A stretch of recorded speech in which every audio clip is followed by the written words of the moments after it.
Welcome, everyone.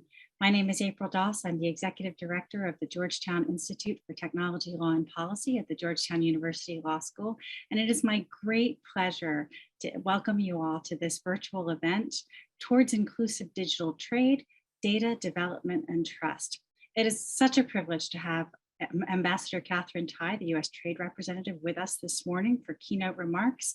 And before we launch into that, I would be remiss if I didn't thank all of the folks who have made this possible. The event is hosted by the Georgetown Institute for Technology, Law, and Policy, the Georgetown Global TechNet Working Group, the Georgetown Center for the Advancement of Rule of Law in the Americas, with the generous support of ITI and with the hard work in particular of Hillary Brill, James Carey, and Max Streitlein. So thank you all for joining us. We have two terrific panels following Ambassador Tai's keynote address, and I will turn it over to Jason. Thanks so much, April, and thanks to all the organizers and all the work that went into putting on this terrific event, so timely with all of the discussion of tech policy taking place around the globe. And it is such an honor to be here this morning. My name is Jason Oxman. I'm the president and CEO of ITI, the Information Technology Industry Council. ITI is the 105-year-old organization that is the global advocate for technology, representing the world's most innovative companies. Our 80 member companies at ITI, which comprise all corners of the technology sector, are unified in their goal of fostering policy environments that enable innovation and maximize the benefits of technology for all.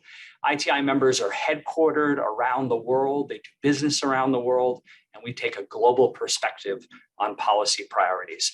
I'm thrilled to have the opportunity to be here with all of you today, both because the topics of discussion are of immense importance to an open, inclusive, and innovative global economy, but also because it's a real honor to be serving as an opening act, a warm-up act, if you will, for the woman who is confirmed by the US Senate on March 17th of this year by an amazing 98-0 vote, U.S. Trade Representative Ambassador Katherine Tai. Ambassador Tai, we're so grateful to you for being here today. Look forward on behalf of ITI to supporting the U.S. digital trade agenda that affords equitable benefits to U.S. companies and U.S. workers by fostering a free and open internet, by promoting inclusive trade, by opening new market opportunities and addressing discriminatory and protectionist digital trade restrictions around the world. ITI has been a strong and consistent advocate for these digital trade objectives. In March of this year, we released tech sector trade priorities for the Biden-Harris administration. Recently, we worked with a wide range of industries to encourage the US government to engage with trusted partners in the Indo-Pacific region on digital inclusive trade rules. We believe that such trade rules can serve as a catalyst for incorporating small businesses, underserved communities, and developing economies into a global, digitized marketplace. Services are also playing an incredibly important role in developing countries, not only to diversify exports, but also as a source of competitiveness for the whole economy by increasing productivity. The trade in services around the world is largely enabled by technology and by data flows. And so digital trade issues are vitally important to the services economy as well. Technology products and services drive growth. They drive job creation in virtually every sector of the economy.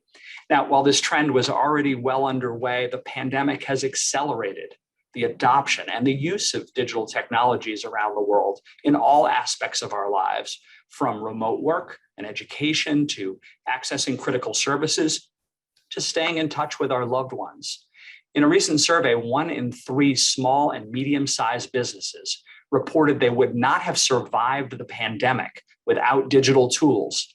And 60% of small business employers say that technology helps them overcome export barriers. Strong digital trade rules are important, but of course, they're just one tool to address the digital divide.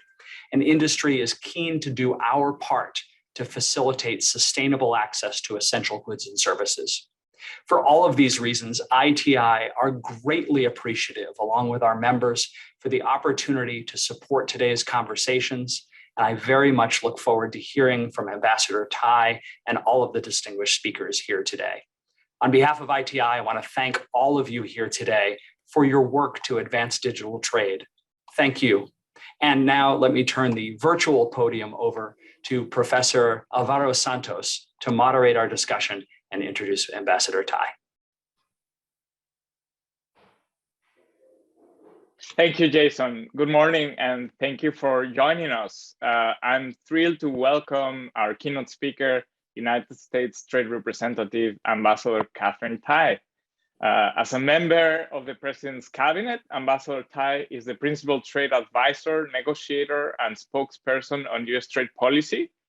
Prior to her unanimous Senate confirmation, Ambassador Tai spent most of her career in public service, focusing on international economic diplomacy, monitoring, and enforcement. She previously served as Chief Trade Counsel and Trade Subcommittee Staff Director for the House Ways and Means Committee in the United States Congress. In this capacity, Ambassador Tai played a pivotal role in shaping US trade law, negotiation strategies, and bilateral and multilateral agreements, including the recently renegotiated United States-Mexico-Canada agreement. She's an experienced World Trade Organization litigator. She previously developed and tried cases for the Office of the United States Trade Representative, eventually becoming the Chief Counsel for China Trade Enforcement. And before transitioning to federal service, she practiced law in the private sector, clerked for district judges, and taught English in China. Ambassador Tai earned a Bachelor of Arts degree in history from Yale University and a Juris Doctor from Harvard Law School. Ambassador Tai, we are delighted to welcome you. We know how busy your schedule is, and we're really honored that you've set aside some time to talk to us today. Let me just say that following Ambassador Tai's remarks, we'll have a conversation where I'll ask a few questions, and then we'll open up to Q&A from the audience. So if you'd like to ask a question, please write it in the question button at the bottom of your Zoom screen, and please identify your name and affiliation.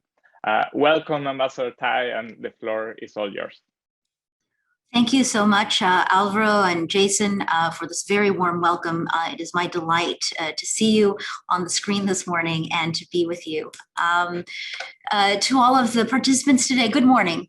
I would like to thank Georgetown Law Center for hosting me today, and I'm looking forward to our discussion. But before we get there, I wanted to share some remarks on digital trade policy, and I'd like to start from a personal perspective. In the fall of 1992, on the first day of freshman year, I vividly remember calling home from a payphone outside my dorm because the phone line in our room had not yet been activated. During my sophomore year of college, I signed up for my first email account. And during my senior year, the World Wide Web made its debut. I bought my first book, hard book, on Amazon in 1999. I acquired my first cell phone in the year 2000 and my first smartphone in 2009. I attended my first virtual work meeting in, no surprise, March 2020. And since then, there has not been a week in the last year and a half when I have not had a virtual meeting. Consider how much our daily lives, interpersonal interactions, economic activities, and modes of work and productivity have changed over these last 3 decades. What we sometimes still talk about as the new or the future economy is actually the economy that we have now. It is an increasingly digital and digitalized economy, which continues to grow, evolve, and challenge us in every realm of our individual and collective experiences. And that is why we must approach digital trade policy with thoughtfulness and wisdom so that we pursue growth that is inclusive, fair, sustainable, and advances the quality of life of human beings. Trade policy sits at the intersection of domestic and foreign policy, so the policies that we develop must be calibrated with our broader agenda. But we have seen over time that trade policy becomes unsustainably fragile whenever it becomes detached from the issues facing ordinary working people. At USTR, we are putting workers at the center of our trade policy and thinking about how our work will impact their day-to-day lives. Second, we are creating durable trade policies that work in concert with our domestic economic and foreign policies. This is key to building broad-based support for our work among all of our stakeholders and creates the foundation required for steadfast US leadership in the global economy. So what does this mean for digital trade? It is important to recognize that there is no bright line separating digital trade from the digital economy or the traditional economy for that matter. Nearly every aspect of our economy has been digitized to some degree. Our efforts to formulate and pursue digital trade policies should therefore begin with a high level of ambition to be holistic and inclusive. Despite their expansiveness, there's not an agreed definition either of digital economy or digital trade. But the general consensus seems to coalesce around the notion that the digital economy comprises economic activity generated by the marriage of an ever greater distributed computing power and ever faster transmission networks. This includes, one, the infrastructure, fixed and mobile telecommunications networks, including 5G and large-scale data centers. Two, platforms. These are the services based on cloud computing that allow suppliers to interact with consumers and businesses globally. And three, applications, both tools that end users need, for example, word processing, inventory management, and accounting software, as well as direct-to-consumer products like ebooks, videos, and games. There are a few key topics that arise whenever we talk about the digital economy, including the high degree of mobility and how technology reduces the relevance of borders, concerns about data, including privacy and security, how governments balance accountability, freedom, innovation, and growth, the concentration of power and how that affects the interests of small and medium-sized businesses, and also the energy and resource needs in the context of sustainability. Around the world, we see different responses across governments to similar digital challenges that we are all grappling with. Embedded in those responses are varying societal and political values, including authoritarian instincts that are deeply incompatible with our tenets and principles.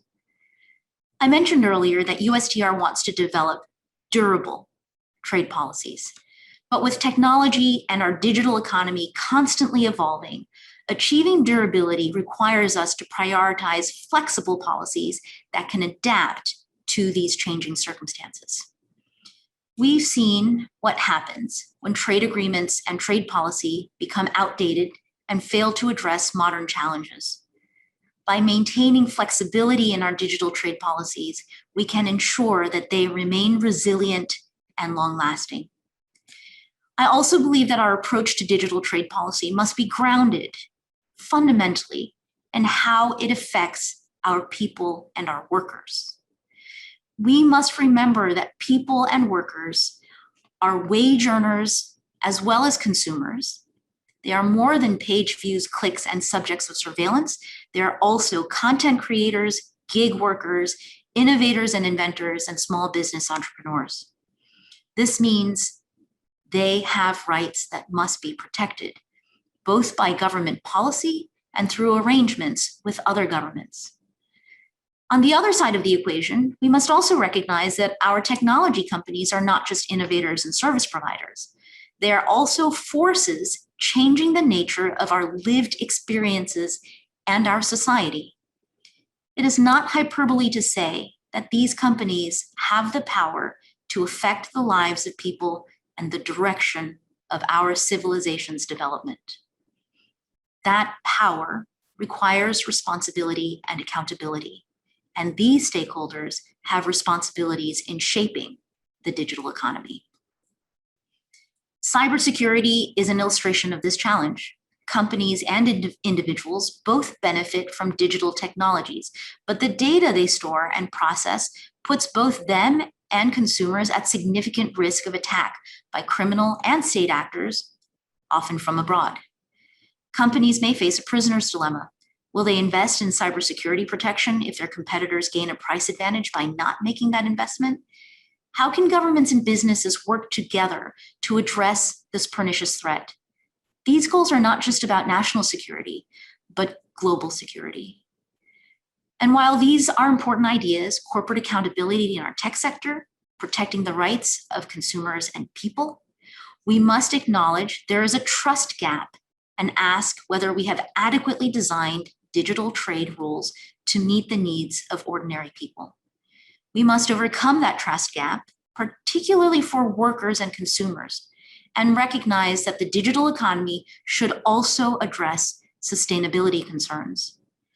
As we think about digital trade policy, we are asking big and consequential questions at USTR that will guide our approach, including: how do we ensure that our digital trade agenda supports our broader national security interests? For example, with respect to physical infrastructure, cybersecurity, and reliable semiconductor supplies. How do we ensure our digital trade agenda works hand in hand with our domestic and foreign policies while maintaining the flexibility for future challenges? How can we work with our allies on issues like artificial intelligence in a way that safeguards economic security for workers while protecting democracies against external threats? How can we balance the right of governments to regulate in the public interest with the need for rules that guard against behavior that discriminates against American workers and businesses? There are no easy answers to these questions, but if our starting point is a desire to put people at the center for our policies, as it has been for our entire trade agenda since I was sworn in, then the outcomes we reach can be more inclusive and responsible to their needs. The imagination of our artists and storytellers have often illustrated our hopes and anxieties about everything, but in particular, technology and where it will lead us. I wanted to share with you that recently I rewatched the Pixar film WALL-E.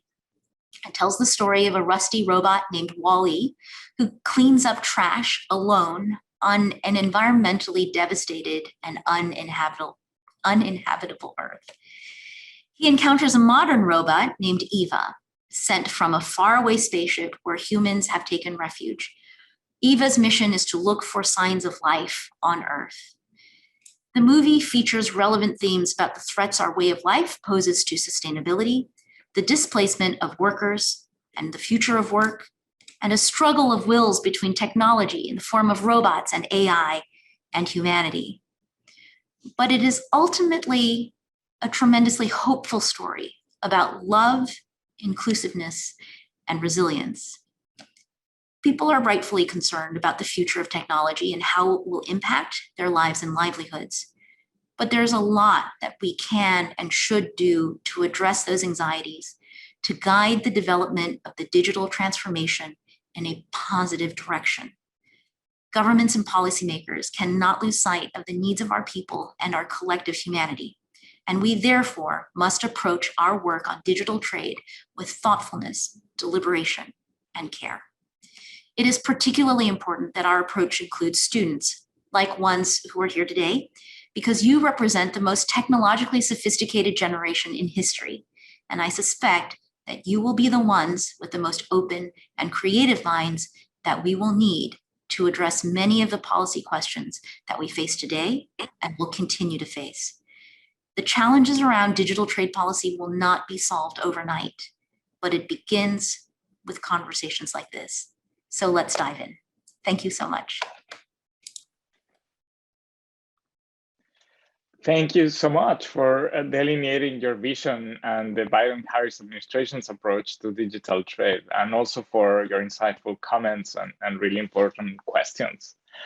So what I like to do is go deeper in some of these issues that you've shared with us. A little more than a year ago, I had the privilege to moderate a panel with you organized by the American Society of International Law about the 2020 presidential election and the policies that a possible Biden or Trump 2 administrations would pursue on international trade and the global economy. And you mentioned then that trade policy needed to be designed not in a silo, but more holistically, and that it needed to be coordinated with international economic policy, but also with domestic policy. So 1 year later, you are the United States Trade Representative, and I can see how those aspirations have made it to your vision and the policy that you've just outlined. So let me take one of the points you made here about workers and the centrality of workers in your policy. Digital trade and digital economy are very attractive. You mentioned many of the reasons why. They are the forefront of innovation and they provide lots of benefits for consumers. But from a worker's perspective, there are some concerns as well. One is that technological innovation, including artificial intelligence, can create job losses. Another one is that many jobs created in this sector, think of digital platforms and gig workers, are often precarious.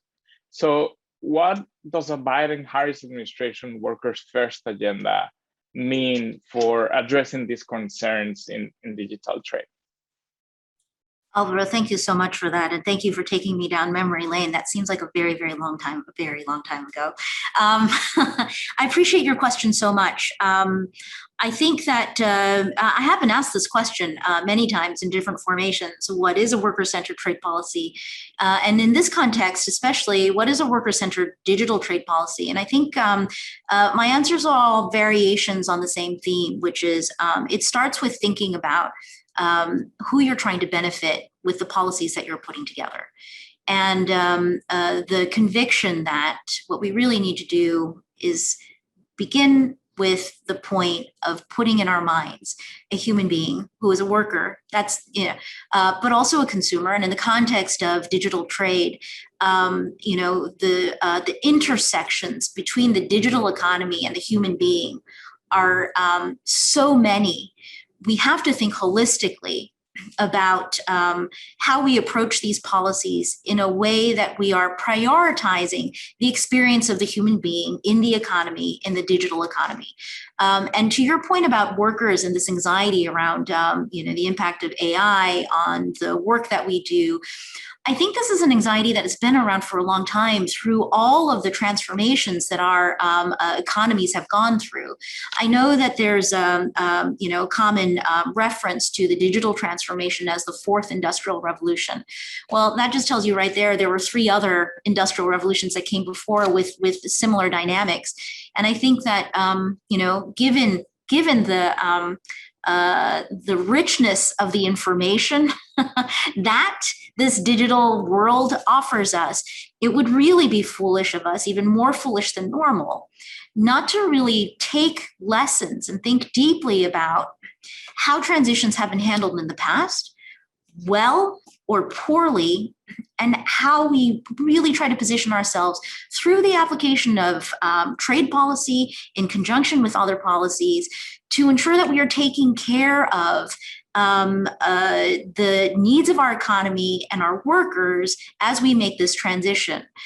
This transition, like all transitions, is disruptive. It is already disruptive. It will continue to be disruptive. There is a lot of wisdom that we can gain if we ask the right questions and if we have the right conversations. And I think that's where we really bring value in terms of trade policy, which is to engage with others. It really is about consulting our stakeholders, engaging with our policymakers in Congress, and then talking to our counterparts in other countries who are we are all grappling with the same set of issues, and talking through how we can respond to the needs that this transformation is creating, especially, and with the starting point of how it's affecting our people and our workers. Thank you. Let me now move to an issue that you raised, which is that with the digital economy, there's also an increasing concern on how the creation and use of personal data poses risks to individual privacy. And so how, and you acknowledge that countries have different approaches to this. How, in your view, can we best protect privacy in international trade? Well, first of all, let me just acknowledge that, in the places where digital has come up in international economic conversations, there is a recognition that the protection of privacy is a legitimate public policy objective. So that is a very good thing.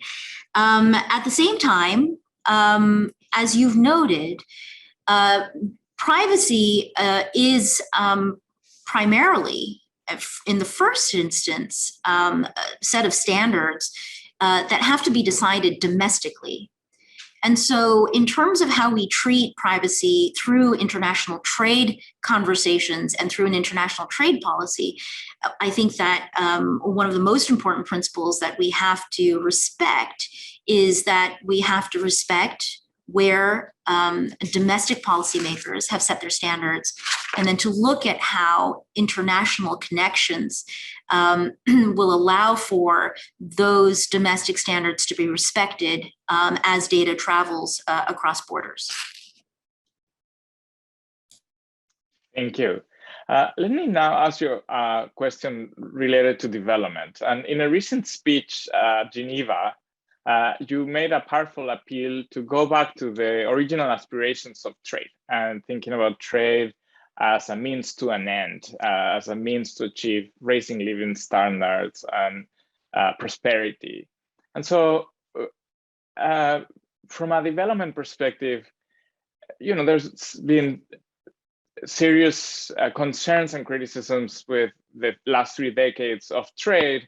And we've noticed how the United States has changed its policies regarding labor standards and investment to bring those issues front and center.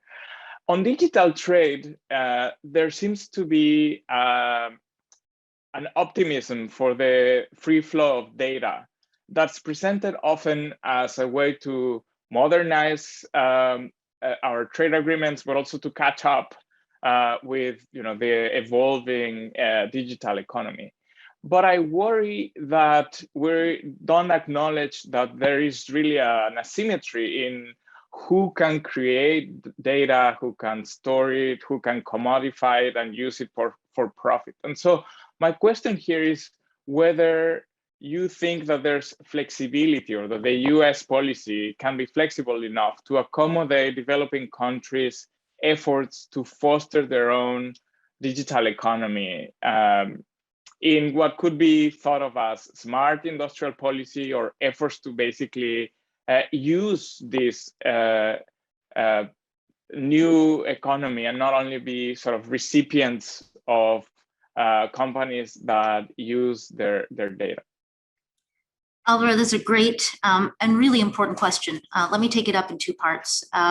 One part of your question is essentially asking whether or not US trade policy approaching the issues on digital and data, if we're willing to revisit strong principles that we have championed for a long time. And that answer is always yes. I think that in trade in particular, and we see this everywhere. I think we see this at the WTO. We see this in our trade agreements practice. There are a certain set of assumptions that we have accepted as true for a very, very long time. I think that we are always benefited by, revisiting our assumptions and holding them up against reality, and always with an open mind asking, do these assumptions still hold? So that's the first part of my answer to you. The second part of my answer is to say this. With respect to our worker-centered trade policy, I always think it bears elaborating and repeating that our goal is to look out for the well-being of workers here in the United States, but also around the world. We recognize, therefore, that we need to do more to ensure that our trade policies serve the development needs of lower income countries. And that's our trade policies here, and also the trade policies that we pursue in international forums. At the same time, I truly believe we have more thinking that we need to do on whether data flow restrictions would actually serve the intended goal of facilitating more development. At the same time, we should ask whether or not, no data flow restrictions serves the goal as well. Let's kick the tires on everything. But I'll just raise a couple questions. Although it may seem instinctive that data flow restrictions could help foster indigenous digital economies, data flow restrictions could also increase vulnerabilities through cybersecurity breaches, for example. And one of the benefits of the internet is that it enables entrepreneurs everywhere, including in developing countries, to access computing resources that may not be available domestically. So I think that, the bottom line answer I have is our overarching approach is to ensure that trade rules for developing countries promote true development. And I think that there is a real question, especially as I talk to my colleagues who represent the trade interests of developing countries, a real question about how effective the trade policies we've pursued so far have been in fostering development. And with respect to digital trade, I think that it is very well worth us coming together and talking through how trade policies writ large, and also digital trade policies in particular, including on data, can actually be effective in allowing developing countries to pursue real development goals. Thank you for that. Let me now move to the policy that you're pursuing regarding China when it comes to digital trade. In that conversation we had over a year ago, I know it looks ancient now, you mentioned that there needed to be an identification of the challenges or threats, and also that could lead to measures that address those challenges effectively, and that were the result of a rigorous intellectual process, so that the policies could be driven by US national interest and not politics. And so I wanted to ask you to share with us what your vision of the US policy is in this regard. Well, let me take a slightly broader response here. Yes, I said all of those things, and I believe them strongly. And I made a speech almost exactly a month ago now on the Biden-Harris administration's approach and our first steps on the bilateral piece of the China trade strategy. But in the context of digital, I think that we, and by we, I mean those of us in the U.S. government, but also others in countries and economies that have similar sets of economic and political values, are having significant concerns, particularly as we see non-democratic countries expressing their regulatory responses to these challenges presented by the digital economy that amount or are very authoritarian. And I think that in the parlance of this particular conversation, what people are calling digital authoritarianism, and this can include really intrusive surveillance and censorship, practices which can influence the ability of Americans to enjoy their civil liberties right here at home. In terms of workers in particular, we want you to think through the way that countries like China, through competition that is unfair, how countries like that engage in behaviors that harm American workers and American businesses. And we will have to ask ourselves hard questions. For example, does digital commerce facilitate imports that are made with forced labor, or that exacerbate problems in illegal trade in illegally taken flora and fauna? This is part of making sure that our domestic and foreign policies are aligned and gets at some of the challenges that we have, and where a lot of our thinking around just our traditional trade policies are still extremely relevant when applied in the digital trade context. Thank you. So let me pick up on one thing that just came from this question. We've talked and addressed questions of or concerns with privacy, and you've also mentioned now concerns with national security, but also forced labor and illegal trade. But you alluded here and in your remarks to concerns about the power that some corporations have accumulated and the concerns that poses to our democratic process. And so what role do you think that digital trade could play there in basically trying to protect these values that the US holds dear, and that perhaps might be best addressed given basically the ease of communication and information sharing cross-border, that might be best protected with a multilateral or regional effort through digital trade? I think the key point here is to know the place of trade policies, which is in terms of the enormous challenges that you just described, right? I suspect that trade policy is not the point of the spear in terms of addressing those issues and coming up with solutions. But I think that it is really, really important for us to be actively engaged to ensure that what we do in trade and what we do through trade policy doesn't undermine the work that our domestic policymakers have to do in order to come up with solutions that are appropriate for our economy and our society and our polity.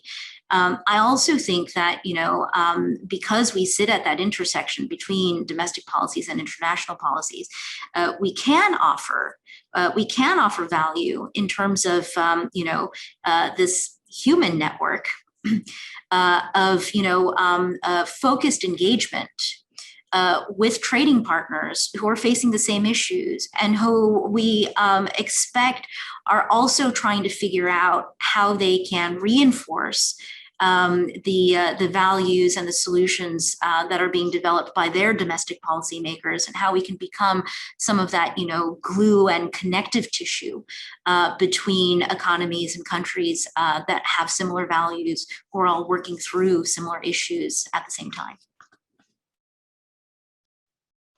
Well, thank you. It's been really a privilege to talk to you and have this conversation. Let me open up for questions from the audience. And so we have too many. I'm afraid we won't be able to ask you all of them, but let's do a few. So the first one is from Simon Lester. Does China's recent announcement that it plans to apply to join the Digital Economy Partnership Agreement concern you? Does it suggest that the US should be playing a more active role in shaping international digital economy agreements? Simon, I know your work very well, and it's nice to hear your question as Alvaro has just read it out. On the Digital Economy Economic Partnership Agreement, I know there's also the Digital Economic Agreement. Both of them developed in the Asia Pacific. And let me just start here by saying we have looked at the agreements. They're very interesting, and they include provisions on inclusivity, data, and trust. I respect the work that Singapore and its trading partners have put into both of those agreements. And we know that we don't have all the answers and want to learn from others, and have been asking questions and exploring the work that has been done in some of these areas. What I would say is, overall, the leadership that we are bringing to this area comes from the questions that we are asking and the principles that are guiding us. And these are the questions and the principles that we bring to every conversation that we have with our trading partners in the Asia Pacific and frankly also, you know, in all parts of the world. Literally everyone is grappling with issues that we are all facing right now in the economy that we have. And I'll just point to the US-EU Trade and Technology Council, where we had our first inaugural meeting at the end of September after establishing the council in June.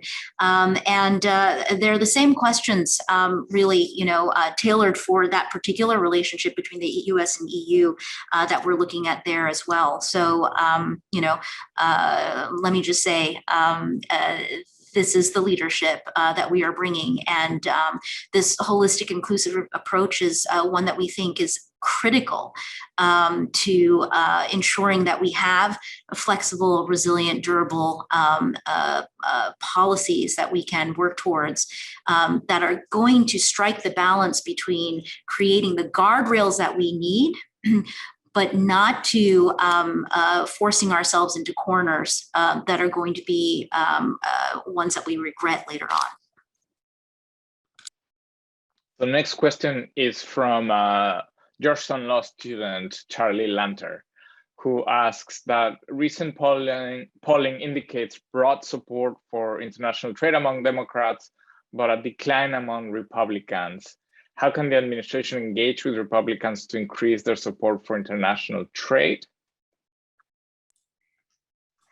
Well, I guess I'm not a pollster, so I don't know who they've been talking to. I would just say that, you know, one of our primary goals in developing trade policy and worker-centered trade policy is to build a broad base of support for our trade policies. And that's for the entire United States, for all of our stakeholders, wherever they live and whatever their political stripes.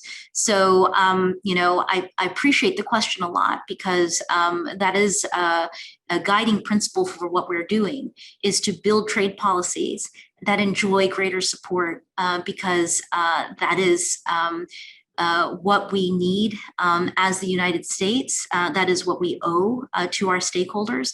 And that is our path to maintaining the leadership role that not only we've had the privilege of enjoying for many, many years, but that our trading partners and allies continue to look to us to provide.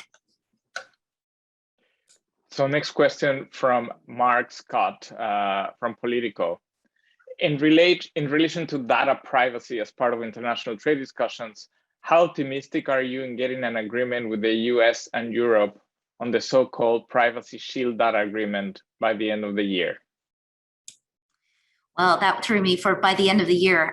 So this is a really important issue. I know that my colleague, Secretary of Commerce Gina Raimondo, has taken a great interest in this. It is a priority for her. I have great confidence in her and in her negotiation skills. The by the end of the year part has thrown me because I'm not close enough to the ins and outs of that particular effort to be able to handicap timing on that. But let me just say that I have great confidence also in, obviously in Secretary Raimondo, but also in the strength of the US-EU relationship that we have been steadily building back and building forward. So I'm very optimistic, but on timing, I'm going to have to say I'm not qualified to weigh in on that. So next question from Laurie Wallach. The application to the digital context of trade concepts like discrimination, if applied to the effect, not intent of a policy, can result in important facially neutral consumer and workers protections being categorized as illegal trade barriers, only because the oversized market share of the dominant platforms mean policies of general application impact them more. An example of this is tech industry attacks on the App Store competition law enacted in Korea as discriminatory, even though the large impact on US firms like Apple and Google has to do with their size, given that the law applies identically to app stores regardless of where they're based, and it's identical to bills in the House and Senate that enjoy bipartisan sponsorship. Do you have a view on how to safeguard the policy space needed to apply consumer and worker protections and competition policy?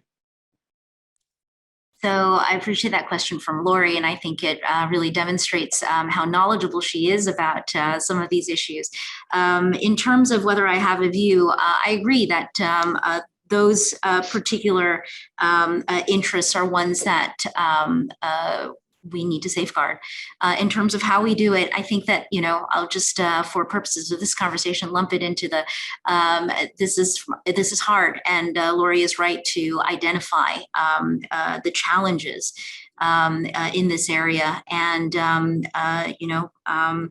we look forward to taking on the challenge and working through the important thinking that goes in here. And we're going to need the help of people like Lori and all the stakeholders in our ecosystem and our policymakers as well in figuring out the right answers. So I appreciate the question very much because I think it highlights a lot of the complexities that we face. Ambassador Tai, I know you have to go, but I want to thank you on behalf of the organizers of the conference, Georgetown University Law Center, for sharing your views and delineating your agenda with us. It's really a pleasure and an honor to talk to you, and we hope to welcome you back in the future. Thank you so much for your time. Thank you so much for this opportunity. It's great to see you and to hear from everyone. Thank you.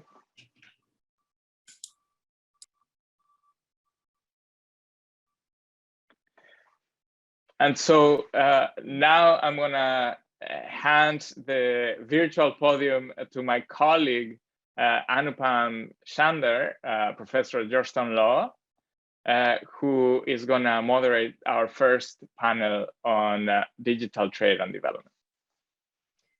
Good morning, everyone. It's my delight to introduce a new all-star panel with just on the heels of Ambassador Tai's really, really thoughtful remarks. I thought those were an incredible intervention in the digital economy space. And it's, we'll be able to pick up on some of the threads that she began this morning. So I believe our panel begins actually in literally 1 minute, but I think I'll start the introductions right now, since we have many, many people already on the platform. So let me begin by introducing the panelists. So Emily Mburo Ndoria is the Director of Trade and Services and Digital Trade at the African Continental Free Trade Area Secretariat. She's based in Accra, Ghana.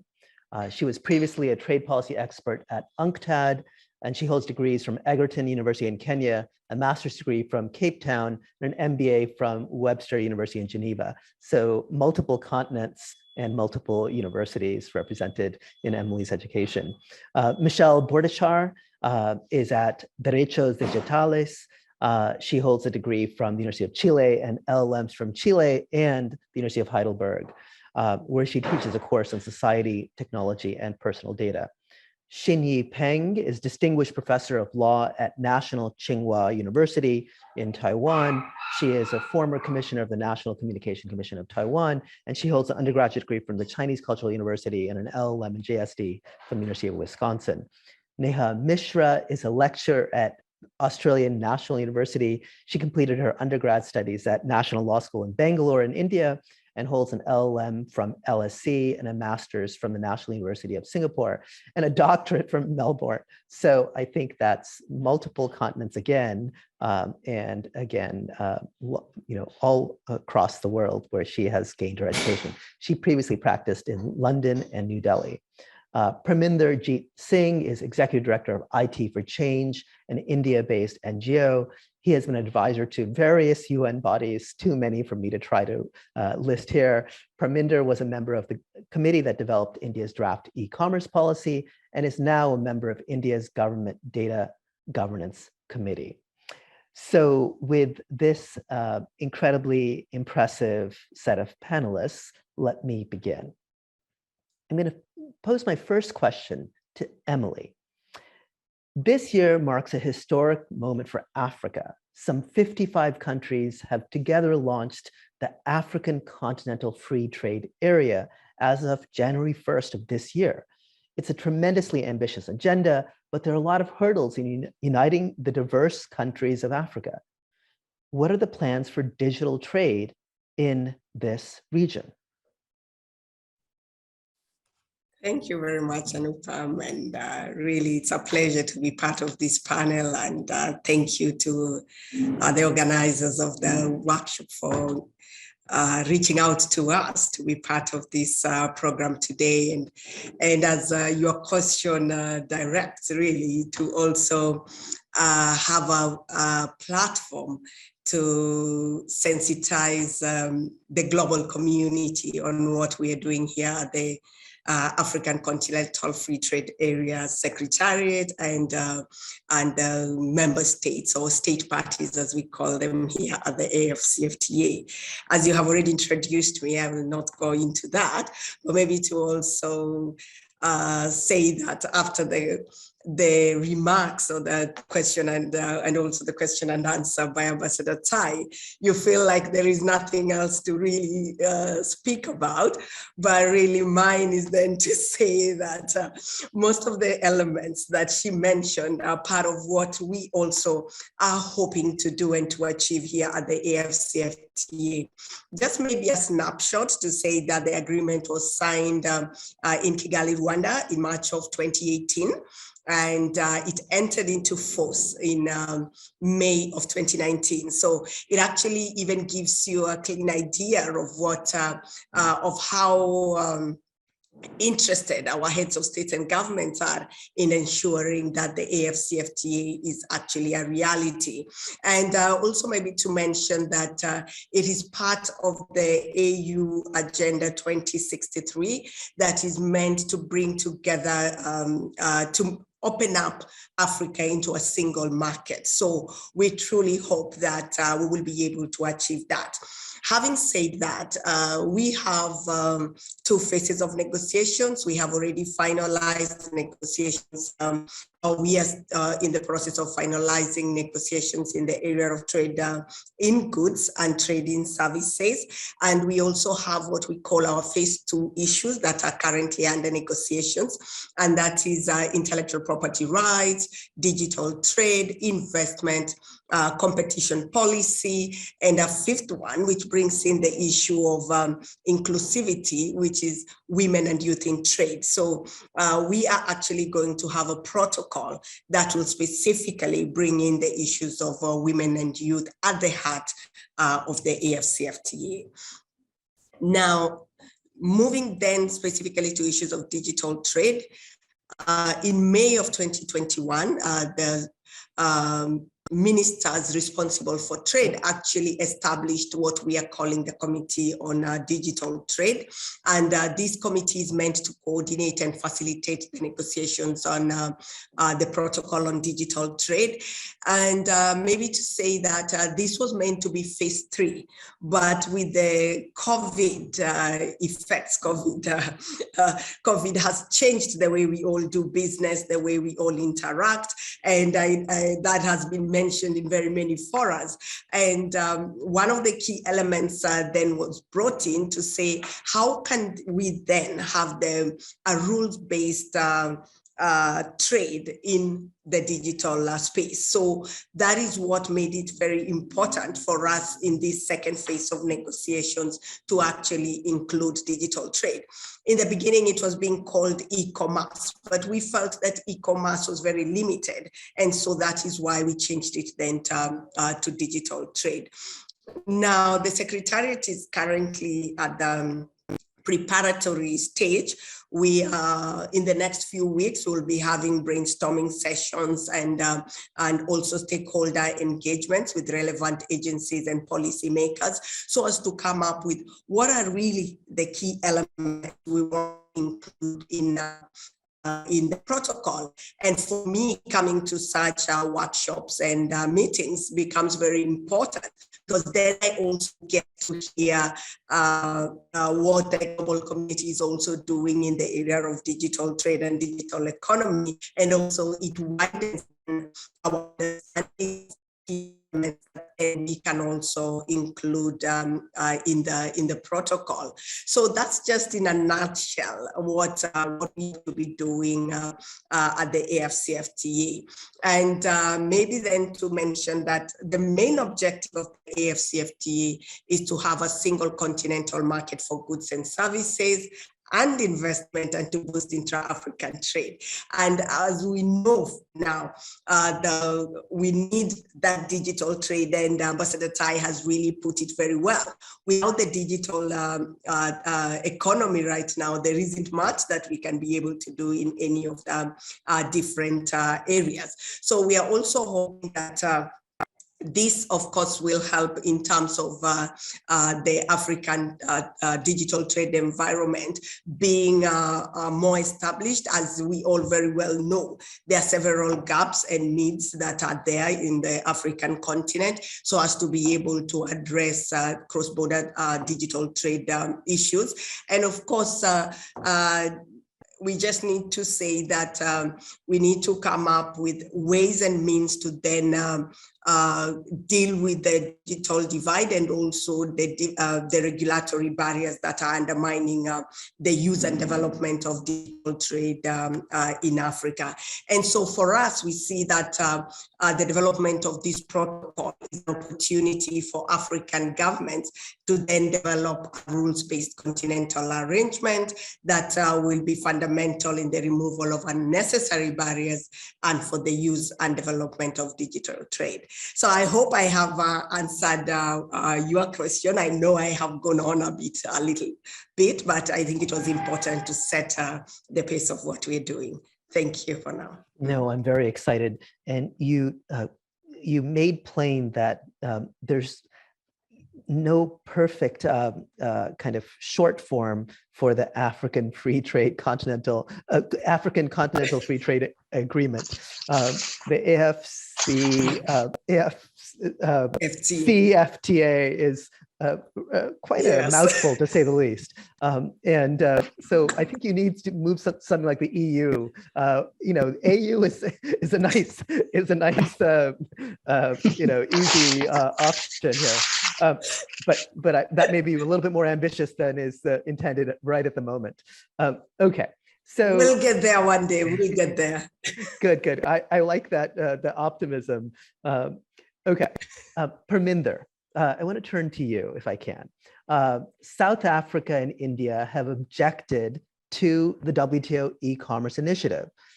So we are, in a position where some countries in the developing world are embracing global initiatives, the e-commerce initiative in particular at the WTO, and even, as we'll discuss, creating their own initiatives, as we see with Chile and New Zealand and Singapore. But what are the concerns that the countries such as South Africa and India have with the e-commerce initiative at the WTO? First of all, I'd like to thank the organizers and Professor Chander particularly for inviting me here. Very nice to hear Ambassador Tai and my colleague from Africa. So going to your question, I think there is a misapprehension that opposing digital trade agenda is in some ways opposing either digital trade or digital economy. And you would note that India and South Africa are among developing countries, those who are doing rather well in digital economy and digital trade. So the reason why would they oppose it needs to be looked at really deeply. It's not ignorance about digital phenomenon. And actually, I must also add that there are 78 countries who are not part of JSI, the Joint Statement Initiative at the WTO. Most of them are developing countries, so lots of them have not joined. So the reason for not joining these trade talks is that in all other areas, and I liked Ambassador Tai repeatedly saying that our digital trade agenda has to be tied to our domestic agenda. And that's single most important point here. The problem with the digital arena is that domestic agendas are not set. We still do not really understand the digital phenomenon well enough. India doesn't understand it, while I must tell you that India's work on certain areas of, for example, data governance and digital public goods is ahead of anywhere else in the world. So even while we are at this stage, we realize, and more you are into it, you realize that your domestic agenda is not set. In all other areas, whether agriculture, industry, first there is a domestic regulation, domestic agenda, and things are organized domestically. And then countries talk to each other and say, well, you find that you have a regulation, but we have to talk to each other, trade each other. So what should we do to have certainty? What should we change, amend, etc.? We go outside in. Rather inside out, right?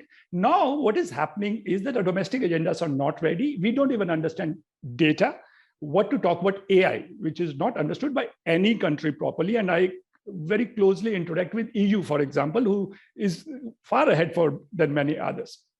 So once the domestic agendas are not ready, the problem is to enter into trade agreements which cut out the policy space. And now I shift to what are the principal tracks of the global trade agenda. We started with TPP, the CPTPP now, and now is also in GSI and other agreements. And if you look at them, whether it is local presence, data flows, access to networks, source code examination, intermediary liability, all of them directly touch fundamental levers of national regulation. They don't regulate, they just say that you would never use these levers of national regulation ever. And that is the problem. You're directly going and hitting the 7 or 8 ways in which regulatory power can be exercised by a country. And developing countries are not very gung-ho about it. They want to preserve the space, understand the digital economy, have the digital industrialization policies in place, have the regulatory space in place, and then go forward. And before I move on, people may say that, okay, even Biden administration wants to regulate, EU wants to regulate, and these countries are also entering into a global digital agenda. So why can't even South Africa and India enter? Now, the problem goes back to, for example, agriculture. In agriculture, the average per capita subsidy in the US is 140 times that of a farmer in India. However, we still feel pressure that we should reduce the subsidies. The reason is that developed countries are able to make rules whereby their subsidies are good and other subsidies are bad. And it is feared that even in digital trade, they will be able to provide those kind of turns of phrases and ambiguities whereby whatever they are doing gets covered in those green boxes of agriculture trade, and whatever developing countries goes, because there are regulatory capacity problems. So basically, going back to Ambassador Tai's point, domestic agendas should inform foreign policies and digital trade policies. Domestic agendas and domestic industrialization policies and domestic regulation are simply not ready for us to go international. And India, by the way, is one of the biggest players in the global digital trade otherwise. So maybe I'll carry on in the other points. Thank you. Parminder, thank you so much. And you can, I think everyone can see why we invited you to participate in this conversation. So we have such a great group here. Neha, you have spoken about the ways that India is this kind of global digital hub that Parminder described. But at the same time, the kind of antagonism from India with respect to new digital trade rules is kind of harming its position as that digital trade hub. So I want to hear about how you respond to Parminder's very important kind of approach and comments, and which really reflect, I think, the core of India's concerns about domestic regulatory sovereignty. Thanks, Anupam. And I'd just like to thank Anupam and all the organizers for inviting me. I'm really delighted to be a part of such a fantastic event. Let me present a different point of view. Perhaps some of it is in response to Parminder, and perhaps some of it is just a very different point of view. So the first thing is just in terms of the proof points, whether the strategy that India is taking currently in the context of digital trade, whether it's going to be sustainable, whether it's going to reap benefits in the long run, those proof points are debatable. It's a matter of economics. Perhaps it's getting it right. Perhaps India is getting it wrong, but we don't know for sure. And what India can do successfully, not every developing country can do successfully. India is very unique in many respects. In terms of why I think India could benefit by participating in digital trade negotiations, I mean, I have 3 points. The first thing, and this is a more general point, I'm to some degree disagreeing with Parminder that trade agreements do not provide or constrain policy space of governments to regulate for legitimate public policy purposes. My reading of exceptions, whether it's in WTO agreements, in FTAs, is that they actually do not prevent governments for regulating for legitimate public policy purposes. Exceptions are meant to target only naked protectionist measures where you're disguising your measure as being legitimate, as being valid for a legitimate public policy reason, but actually trying to protect your domestic industry. So exceptions have a very specific purpose. And if you look at some of the agreements such as RCEP, I think the exceptions are really broad. And also they're not subject to dispute settlement. So it's a completely different picture out there. The second point, I think India is, and as Parminder rightly pointed out, is a global powerhouse. It has huge geopolitical power, immense geopolitical power, and I think it is a huge policy influencer. And therefore, I think by not participating in, let's say, the JSI negotiations at the WTO or different FTA negotiations relating to digital trade, India is also losing out on an opportunity to advocate interests of developing country in digital trade. How can developing countries benefit from free digital trade? What are the right incentives that you can provide to developing countries? How can developed countries support developing countries? These issues are completely missed out. And India is definitely one of the most powerful voices that can bring these issues to the forefront. And in the absence of India, a lot of experts, a lot of policymakers assume that what China presents to the world is often the de facto view of the developing world, which is not true. There are alternative ideas which do matter and which can make a big difference and can promote a different set of values. And the third thing, and this is just simple reciprocal bargaining, India rightly has the ambition to be an AI provider of choice and digital service provider of choice for the developing world, but that requires market access. So if India wants to supply digital services to other countries, they need to enter into certain arrangements to be able to secure market access. And I don't know how that's possible without entering into FTAs. So in that regard, I think FTAs are crucial because especially in the current world where the geopolitics of digital trade and generally geopolitics of the economy is so complex and tit for tat measures are very common. And especially with a country like India, adopting more inward-looking measures, one cannot be sure that it doesn't have any geopolitical costs, if not in the short run, then at least in the long run. So that's how I look at it. And that's why I take a different point of view from what Parminder just mentioned as to why I think India can benefit by participating in these negotiations. Wonderful. Thank you, Neha. I wanted to turn to Michelle. Michelle, Chile is a member of the Digital Economy Partnership Agreement with Singapore and New Zealand. We'll talk about China's new entry shortly in that effort to make a play to become a fourth member of the DEPA agreement. But you have some concerns about Chile's entry into this Digital Economy Partnership Agreement. All right. Okay, so first of all, I want to advise that English, it's, well, before I begin, I would like to thank you for this invitation. I'm delighted to be here. And I would like also to warn you that English is not my mother tongue. Oh, he's lovely, you're, that.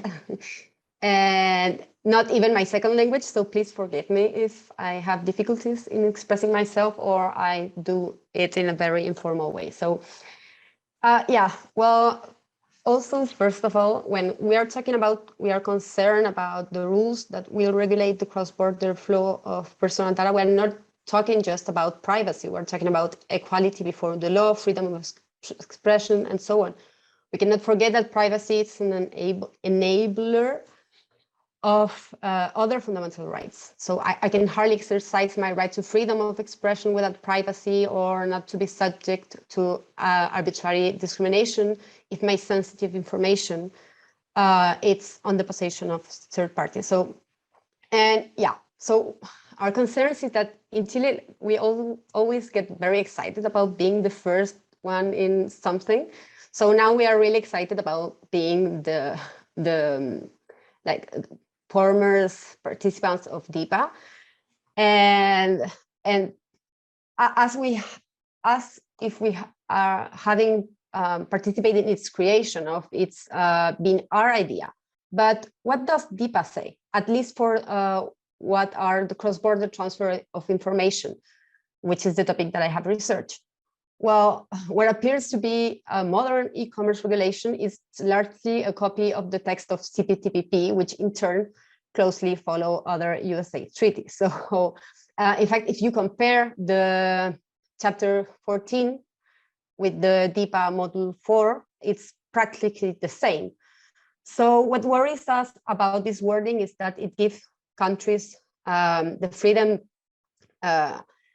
It could affect the freedom of countries to give their own rules on cross-border data, because it said it gives them the freedom, but at least it does not impose restriction. And what are protectionism measures? Like protectionism for a country without a human rights tradition could be very different than its meaning for a country with a long tradition of human rights. In other words, what protectionism means could vary a lot from a country to another.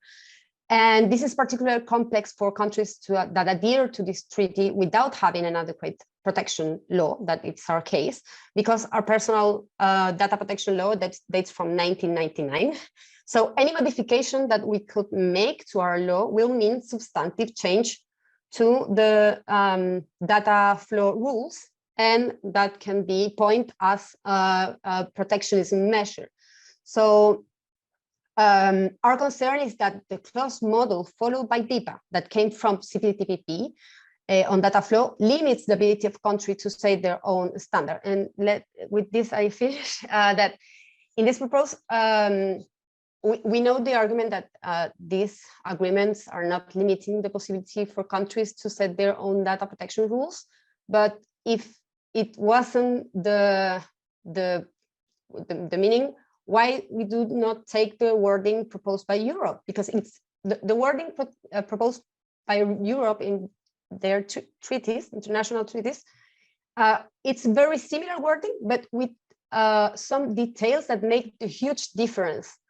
And so, yeah, that's our I concern that this. We know that this is necessary for economic development, but as with intellectual property, the beneficiaries of these rules are not precisely small countries, but large creators of work that can be protected of countries with strong technology industries, which require data for its development. But in this scenario, for smaller countries, this can translate into modern forms of extractivism or colonialism. So yeah, we know that we need to trust in the system and everything, but why they only ask us to trust, but they don't give in exchange like some rules to prohibit, for example, prohibit some kinds of use of personal data. So that's my thought, and sorry for the time I took. No, Michelle, that was very helpful. So one of the things that we heard from Ambassador Tai this morning was the kind of prioritization she offered to domestic determination of privacy standards. When she was asked about privacy, the first thing she did was, we understand that every nation has the right to set its own privacy standards. So it's an interesting, this is kind of an interesting, I didn't hear that from the Trump administration. I did exactly in that way. So it does signal a kind of immediate kind of embrace of regulatory space and privacy, which is interesting. And as Michelle, as you rightly point out, the TPP data flows provisions, the digital trade chapter provisions regarding data flows are essentially copied into the DIPA model, and the European model for data flows, when they have one, it has a lot more exceptions for privacy. Basically, says we determine our privacy rules, and that they cannot be assessed by any international tribunal, and so subject to trade disciplines whatsoever, as far as I read them. And so it's an interesting kind of difference of the regulatory models with respect to cross-border data flows. I want to come to Xinyi. Professor Peng, you are a leading expert on international communications. And what you've seen very recently this week, I just want to turn to this DIPA question again. We have this Chilean, New Zealand, and Singaporean agreement. Is it soon to be a Chinese, Chilean, Singaporean agreement? What's going on? Thank you, Nupang, for the question, and I'm happy to answer that. Yeah, interesting enough that China's bid to join DEPA is the second big announcement following its application to join the CPTPP. Yes, I agree that China's unexpected move to apply to join digital trade pacts, while the country tightens up data flows through its personal data protection law, cybersecurity law, has raised questions about its intentions, motivations. It might be too early to judge, but in my view, China's move reveals China's intention to be a global norm-setter in digital markets. In fact, under umbrella of the BRI, the China's Belt and Road Initiative, the Digital Silk Road has gained its own momentum since its emergence in 2015, and the Digital Silk Road is becoming more and more central to the BRI. So China's Digital Silk Road has often been conceptualized as a part of the Chinese effort to assert itself as the dominant technological power in the world. And then now, this week, China is intensifying its effort to set international standards for digital economy. So I would say, to be brief, China's agenda is to shape global digital economy rules. But the question is how, right? As you pointed out, is China ready to commit to free flow of data obligations? I would say evidently China's compliance with DEPA will require policy level or even legal or regulatory reforms. In particular, China's strict and, may I say, complex cybersecurity regime, which restricts data flows, has effectively established a trade barrier. I would call it trade barriers. So having said that, I'm not sure if Michelle would agree, but I think DEPA in many areas lacks binding rules, and therefore maybe a little bit less challenging for China. DEPA focuses more on cooperations in areas, and to some extent, okay, DEPA can be seen as a platform for discussion of non-binding principles and the best practices rather than the formal trade rules negotiations. DEPA's modality is quite flexible. It involves a dozen modules, including our overarching question of this panel, including the digital inclusion. So maybe I can mention the digital inclusion of DEPA as an example. That, for example, in DEPA, the module on digital inclusion, the parties simply acknowledge the importance of digital inclusion and recognize the importance of digital inclusion. And toward that end, the parties have agreed to cooperate to pursue the goal. So what I'm saying is that the legal language is quite soft in some areas. But of course, that being said, good faith compliance will require, again, the Chinese, the policy and the regulatory reform in China. So it remains to be seen how China complies with those international obligations. But in any event, China's no matter CPTPP or DEPA negotiations will provide another opportunities for all of us, for other countries to understand the Chinese approach to data flows. Wonderful. So let me turn to Emily, actually. Parminder raised this issue earlier about technology transfer and what are the kind of the negotiations generally around the kind of how global flows in trade rules are benefiting or not benefiting the developing world. Now, Africa is trying to create a set of new rules in this kind of phase 2 process that you described in your earlier remarks. So what is the work that the AFCFTA is doing with respect to promoting data governance across Africa? You've got a diverse set of countries within Africa that we described earlier, like Kenya, which has long kind of pioneered M-Pesa, which has now expanded beyond borders, and now it seems to be present in India, but others that are newer to the digital economy. And this is the issue that Neha spoke about earlier, some countries with greater capacity, some countries with lesser capacity. How is the AFCFTA dealing with that diversity and promoting data governance across Africa? Okay, great. That's a very good question. And of course, I have to look at it then from different dimensions.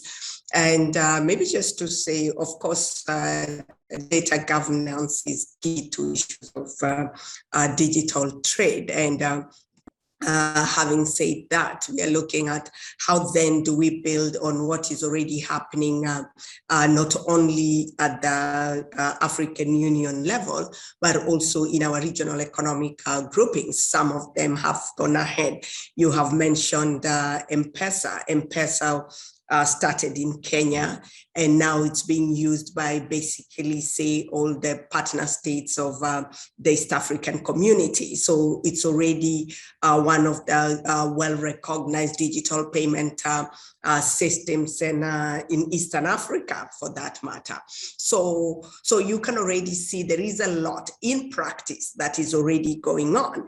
And of course, it also brings in the question of who then is the regulatory who has the regulatory powers of a digital trade? Because if you just mention the issue of M-Pesa, do we go to reserve or governors of central banks, or do we take it then to the regulators of telecommunications sector? So if I just give the example of Kenya, they actually brought together governors or representative of governors from central banks, from the central bank with those of the communication authority. And they had to sit together and actually come up with how are they going to deal with M-Pesa. So that, of course, then gives us an example of what we have to go through at the AFCFTA level. And Ambassador Tai put it out very well. There are three different areas we have to look at. We have to look at the applications, we have to look at the platforms and those that provide both the consumers and the providers of services in the platforms. And then we have to also look at the policy in terms of data protection and security related issues. And that is also in terms of the infrastructure. So those are the key elements we have to look, and how then are we going to deal with the data governance, because it's related in all the three areas that we are talking about. And so there are already a number of frameworks that have been developed under the African Union, because maybe just to say that the AFCFTA, as we call it, is an organ of the African Union. So we are still part of the African Union. And under the African Union, we have some work that has already been done. And we have what we call the African Union Convention on Cybersecurity and personal data protection, also known as the Malabo Convention. And this was adopted in June of 2014. And part of what the convention talks about is actually to see how member states, that's the AU member states, can recognize the need to protect their critical cyber, or what we call infrastructure, personal data, and to encourage free flow of information. And this definitely is with the aim of developing a credible digital space in Africa. We have 10 countries that have signed on to the convention. However, it has not entered into force because only 2 countries, that's Mauritius and Senegal, have ratified it. So we have to have the minimum number of ratifications on even signatures, really, before we can then be able to for it to enter into force. We also have another instrument that was launched in May 2018 by the African Union Commission, and this is the privacy and personal data protection guidelines that were done with the Internet Society. What the guidelines emphasize on is the importance of ensuring that we have trust in online services, and it also offers some guidance on how to help individuals take a more active part in the protection of their own personal data. So this is also something that was mentioned by Ambassador Tai, that we have to look at who are we targeting with the different policies that we are developing. And so in this case, it is really the guidelines are targeted towards assisting individuals or consumers really in Africa. Then maybe also to mention that there are also some other initiatives under the AUC. We have what we are calling the African Union's digital transformation strategy, which is a strategy for 2020 to 2030. And one of the key objectives of the strategy is to establish a continental digital single market. And this is, of course, this one has to be aligned to our AFCFTA protocol, because as you recall from my earlier comments, the key objective of the AFCFTA is to have a single market. And also another key element is also to ensure that we enable regulatory frameworks developed for digital trade and the creation of a single African payments area. So this is like, if you may say, expanding the M-Pesa beyond the East African community to other areas of Africa. Then I don't know whether you've heard of an institution called Smart Africa. Smart Africa is based in Kigali. It's not exactly an organ of the AU, but it was established by President Kagame of Rwanda to push issues related to digital trade in Africa. So you have a lot of work that is also being done under Smart Africa. We have another one called the Africa Data Leadership Initiative and the African Network of Data Protection Authorities. And all these are important for us, especially as we draft our protocol on digital trade. And this really, let me put it this way, these are going to be the documents, our starting point, and then of course, lessons learned from other regions. I listened carefully to the comments comments by Ambassador Tai on different areas or countries and regions that have agreements on digital trade. Of course, we are also seeing what is at the WTO, but as you've heard from colleagues who've spoken before me, some of the limitations or the issues that African countries are still grappling with when it comes to having digital trade or e-commerce policy developed at the WTO. So I know it has been mentioned, most African countries are really skeptical about the policy space that they want to maintain, and that would be curtailed by having such an agreement at the WTO.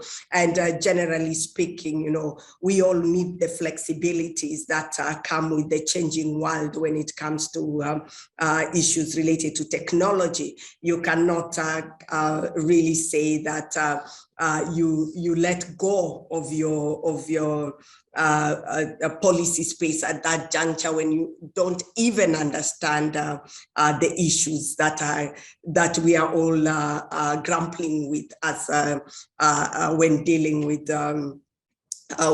digital trade. And so this is one area where we, even as Africans really in general, if I can generalize it, we are not yet ready to actually have an agreement, or majority of the African countries are not yet ready for the agreement at the WTO level.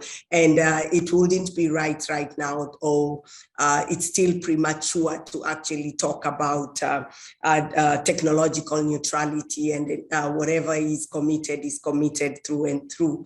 It's not yet time for that really, when we don't understand what's going on.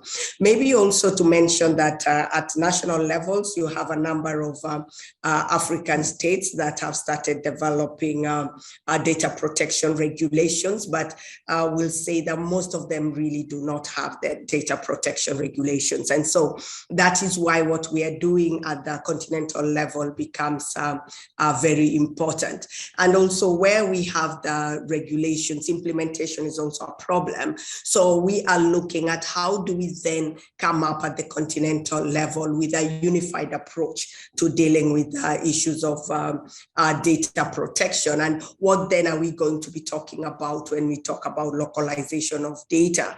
Will it be at the continental level? Will it be at the regional level? So I think those are some of the issues that that we need to really look at. And maybe as I finish, just to mention that from a study that I was able to find, Deloitte and 2017 did report that for Africa personal data protection, only about 17 countries out of the 55 African states have a comprehensive data protection law, or laws in this case. So basically it already shows you the amount of work that we still have to undertake at the continental level before we can even think of the global arena, not really in terms of participating, but in terms of making any commitments, especially at the WTO. I think I'll stop there. I can see you already smiling and thinking of what next. Thank you. No, Emily, you've raised so many incredibly important questions about developing country regulatory capacity, regulatory space. And as you rightly point out, countries like Nigeria do have a GDPR-inspired data protection law, but other countries in Africa don't have any comprehensive data protection law. And then the challenges of implementation. So even if you have such a law, are you actually prepared to implement these laws?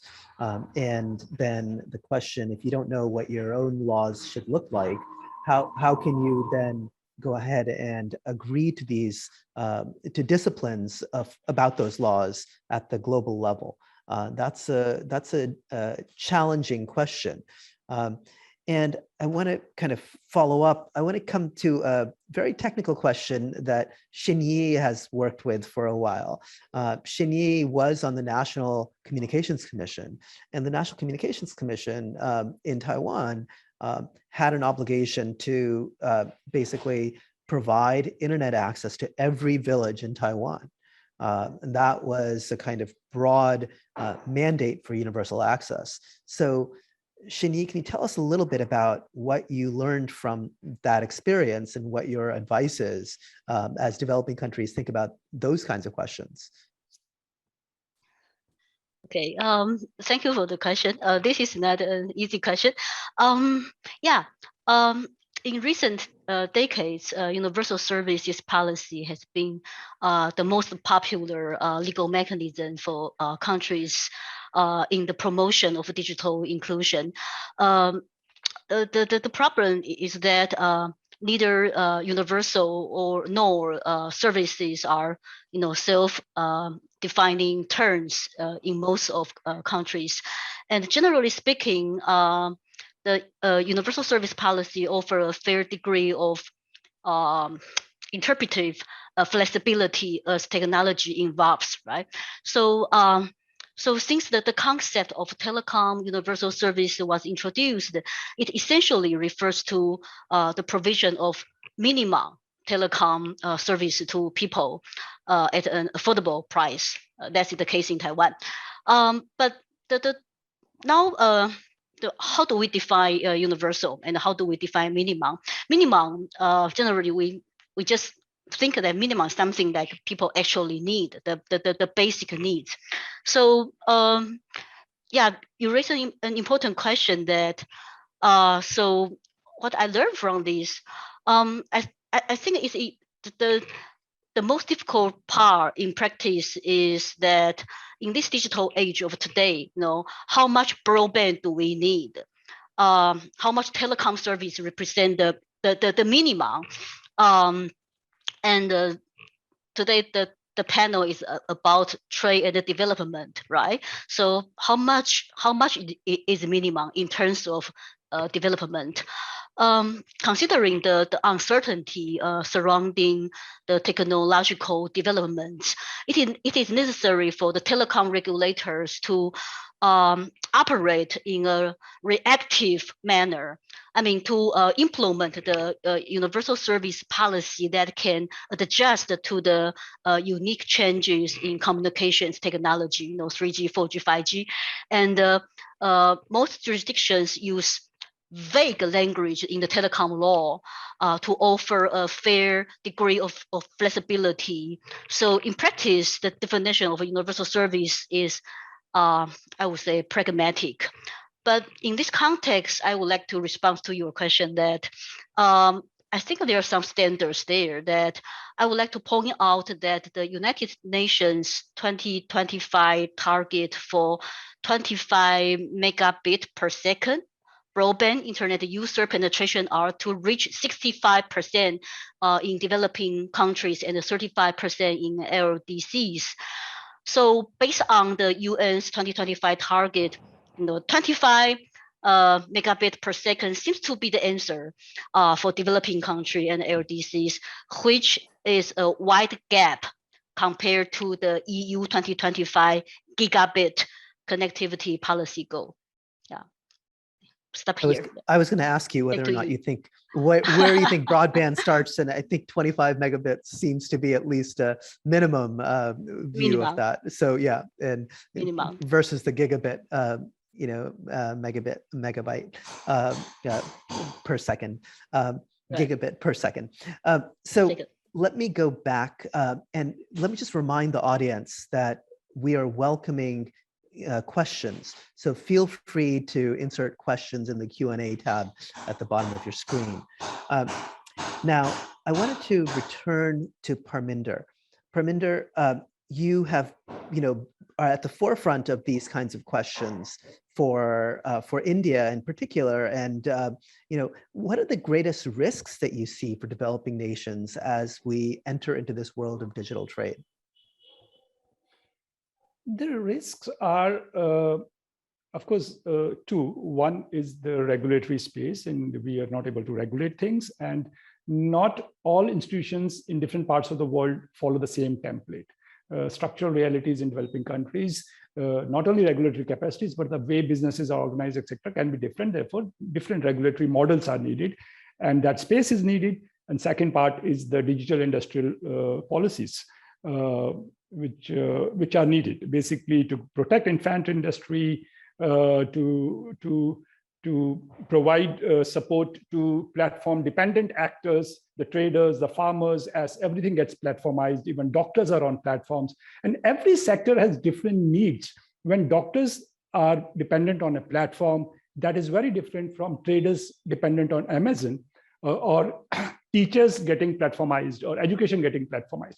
Each sector has different needs, and its regulatory principles have to emerge from within that sector. And again, Ambassador Tai was right that these are the domestic agendas, and they are going to be very different. And that in that purpose, UNCTAD has recently asked for a global data governance framework outside the WTO, where all aspects of data, not only the trade and commercial aspects of data, are first negotiated. And I think it's not the tail which should wag the dog.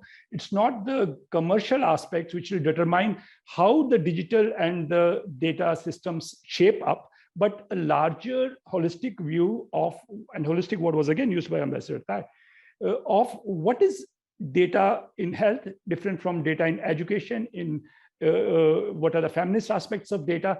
And when we have got those kind of understandings, we come into this area. So there are no risks. And actually, if you really look at it, somebody, Neha said about market access. The market access is not a problem. I sit here in India and I access all US applications. India has a very good startup industry, which provides cloud services, one of the best in the world. And they are able to access, being accessed outside. And data flows of this kind, where you are just accessing, and I don't have time to go into details, when you are accessing a service without anything else being done in a country, can be subject to other kind of regimes, which is different from data of Indian health populations being taken out and AI being generated out of it. There's a difference between data belonging to the people here and coming in for processing. And actually, we have been writing a law in which the processing data is given an exception. So I'm just trying to say that it's a very variegated, sophisticated, complex system. We need to understand it from much larger perspectives, domestically and globally, and then come to the trade regimes or trade arena. And this is a tail wagging the dog, both wagging the domestic policies and wagging the global data and digital policies in different sectors. And this is just the wrong way to go. So there is no risk really. Currently, digital trade is taking place very well enough. There are no impediments to digital trade as such. The digital trade rules are preempting regulatory possibilities. And I agree, there could be some preemption of real trade barriers. And I'm not completely saying that there couldn't be, but largely right now, there are no market access problems. And we are only anticipating and preempting regulatory spaces. It is possible to talk about mutually rewarding digital economies, which are more distributed in power. I'm making a last point. Even Biden administration is trying to cut larger, or at least some actors like Warren Elizabeth have spoken about cutting up big companies. And big companies are not only to be cut up vertically, but also horizontally. And distributed AI systems, distributed data systems, distributed digital systems are a necessity. And AI's concentration is for humanity a huge risk. We have not understood these, and so let's be cautious. And there's nothing currently preventing digital trade or digital economies prospering to take place. Thank you. Great. So I think that some people would differ on the question of whether or not there are barriers to, even for Indian companies, to accessing data. I don't think it's so clear that cross-border transfers of data are highly complicated. India does not have an adequacy ruling from the European Union, certainly, and so it can't, receive data readily. The UK has announced that it's going to negotiate an adequacy, is considering adequacy ruling for India, so that might, help allow for Indian actors to more easily get and process European data. And that is, of course, the services economy that Ambassador Tai rightly announced in her opening remarks, that this is very much the world that we're living in. So I think there would be some dispute about the question as to whether or not Indian companies can freely provide services, have market access across the world. Suddenly, I think you see Indian companies setting up in Uruguay. Why? Because Uruguay has an adequacy ruling, and India doesn't. And so, so there's a lot of kind of question in that space. Now, I want to come back to Parminder. You raised the issue of infant industry. And I think that's a hugely important question for development, right? And David Chung asked a question earlier on this morning. And I think that captures much of the infant industry argument as it stands, across the developing world, which is there's a view that China's digital industry was able to be competitive because it closed the door from big US tech companies like Google and Facebook. I think it's actually far more complicated than that story, but I'll leave that stand as it is. Do you think it would be legitimate for other developing countries to follow China's, quote, closed approach and to have the opportunity to grow instead of allowing for free flow of data until at least they are ready to compete in the global world? And so I'd welcome thoughts. Let me begin with Neha, if you wouldn't mind. I did see Parminder raise his hand, so I think it would be good if he goes first and I can respond after that. Yes, I'm happy to give Parminder. I apologize. It's very hard to see who's raising their hands in this context. Parminder. I'm sorry. I just think talking to Anupam's earlier point about that there are certain barriers. So now we know that there was an early phase of digital economy which was allowed to grow unbridled. That was a good phase. And even domestically, we have come to a stage where we want regulation. Even US want regulation. And once regulation comes, there are certain barriers. You register some things, you do something. So there's not going to be a free for all. So I do agree there are certain barriers, but generally people are eager to get services and give services. And India is completely eager that. And there always, once we get into a regulation space, when AI and data become so powerful, there would be some small impediments, but they are not roadblocks to the digital economy. So that was what I raised hand for, but Neha has given me a chance about Chinese question. And I really think that infant industry is a very important point, and not only in India. In the US, one of the proposed laws is about mergers being, checked before they take place, even if the companies involved are small, not just because the size of the mergers, but because of the innovation which will be killed. Even domestically, US and EU are worried about small companies being gobbled up by the large companies. This happens in India regularly, and Indian startups need protection. The situation has reached where most startups are really not thinking of making big in that area. They're just thinking of a buyout by Google at some stage. 8 out of 10 startups generally are, because it's not possible to grow up. So you can only bid your price up so that Google or Walmart or somebody who is going to buy you. That's the aspiration of 80% of the people, and that tells you a story that why you need infant industry protection. And I have always believed that economic policies of China can be copied without copying their political systems. And this, US versus authoritarian digitalism of China is a false binary. And even if we can't do 100% efficiency, at least 70% efficiency, we can cut paste a lot of those possibilities within a rule-based system. In India, we have always said that China was able to do it because it has an ad hoc state system. How can we adopt those policies, or at least some of those digital industrial policies, into a rule-based systems? And two things India is right now doing. Most of the discussions here have been about privacy aspects of data. India is looking at the economic rights to data. I was a part of that committee which has come out with economic rights to data, and actually market, even Europe's Digital Market Act gives economic rights to data. They are going to write a data act very, very soon, which will give economic rights to data. And economic rights to data have not even entered the discussion globally, right? We're just still talking about data protection. So when would these kind of things be talked? And so India is doing those kind of things. And the reason we are doing it is what China could do in an ad hoc state intervention manner. We want to do in a rule-based manner. Same kind of infant industry protection is really needed. Thank you. So Neha, coming back to you. Thanks, Anupam. So I think I made my point quite clear that I believe that each country must chart its own path.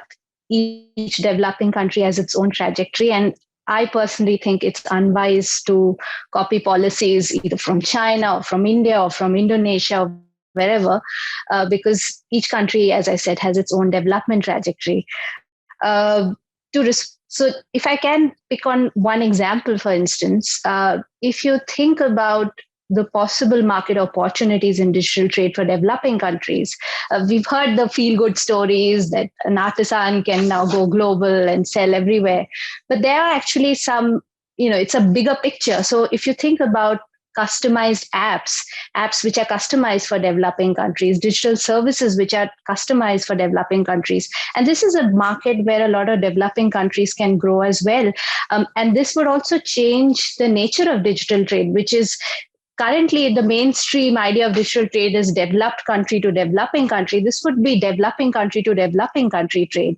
So there's enormous opportunity to explore even within the existing framework. And I think it would be silly at some level and naive, silly at some level to think that every country could have their own digital platform, their own Google, their own Facebook. It's impossible. And the point is then, yes, they must be regulated. My argument is not that they shouldn't be regulated or that they should be able to get away with misusing data. That's not what I'm arguing. But the point is that there is so much that you can build on top of that.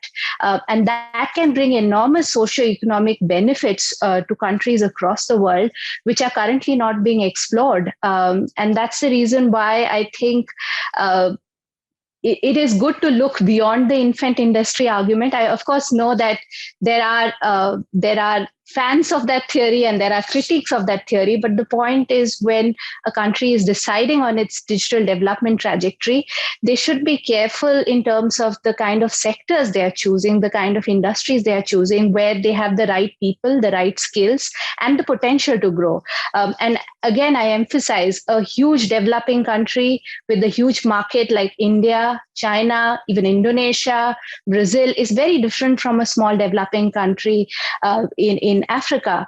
And they should not follow the same, there shouldn't be a one size fits all approach. But where I do agree with Parminder is that, yes, we need to think about whether it's issues of digital trade or data governance very holistically. And my argument also has been that the WTO should co-opt what is happening in other fora. It should not only be about trade.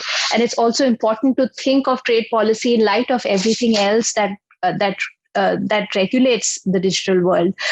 So yeah, that's how I look at it. I don't think it is wise for countries to just copycat, to just copy policies blindly, because they all have their own development trajectory and their own market size and their own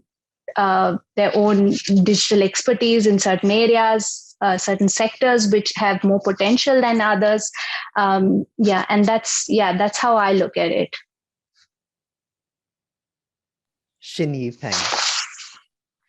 Yes, I just would like to just very quickly respond to the David Chong's comments that China's digital industry was able to competitive because it closed door to the big tech. I think I'm not fully convinced by the comment.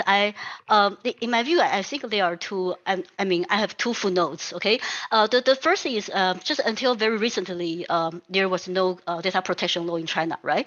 So I think that's the first reason. The second reason is, I think the most important feature of a digital, you call industry or platform, is scale.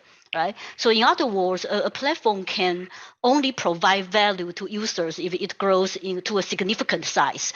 So when a digital platform reaches a certain scale, it gains access to more and more data and become more and more powerful. And so that that's why the leading platforms, including Google, the big techs and Alibaba, Baidu, were launched in US or China. US or China, I think, where they could operate to reach the necessary scale in a large domestic market before they went global. So just a brief comment. Yeah. Yeah, and Alibaba, of course, had competition from eBay, which was in China. Alibaba just beat eBay.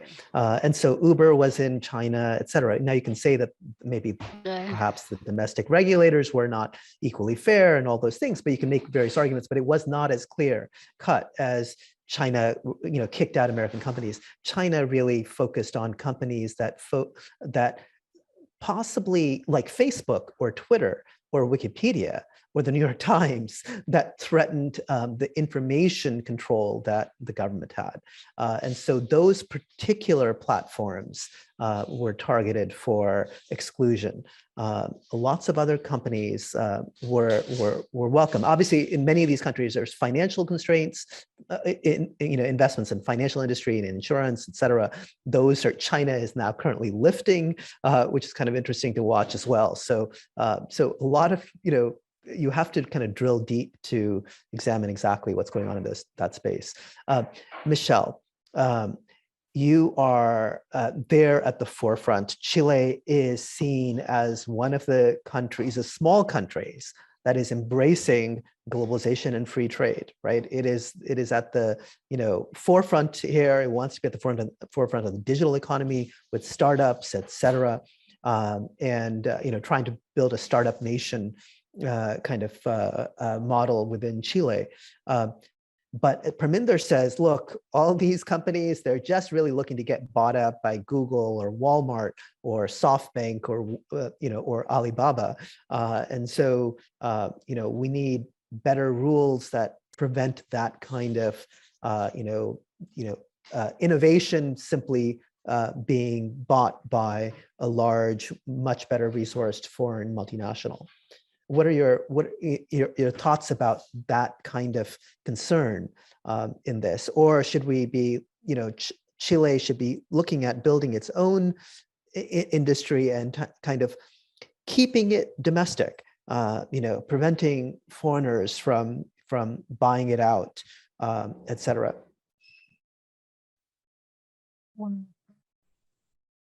In this moment, we have Chile a bill that it's being discussed about like platform regulations. So, but it's a terrible, terrible bill. I think these are complicated topics. They are being discussed like for the last 20 or 15 years. So I think we need to be, we need to be really I lost the word, but we need to be careful when we want to regulate these problems because they're really complex. But yeah, I think that countries, they need to keep their freedom to give their own rules, and that's why the wording of DIPA concern us, because even if I agree with one of the panelists said that DIPA doesn't have binding rules, but the problem is it's because of it precisely because it don't have binding rules, it make it attractive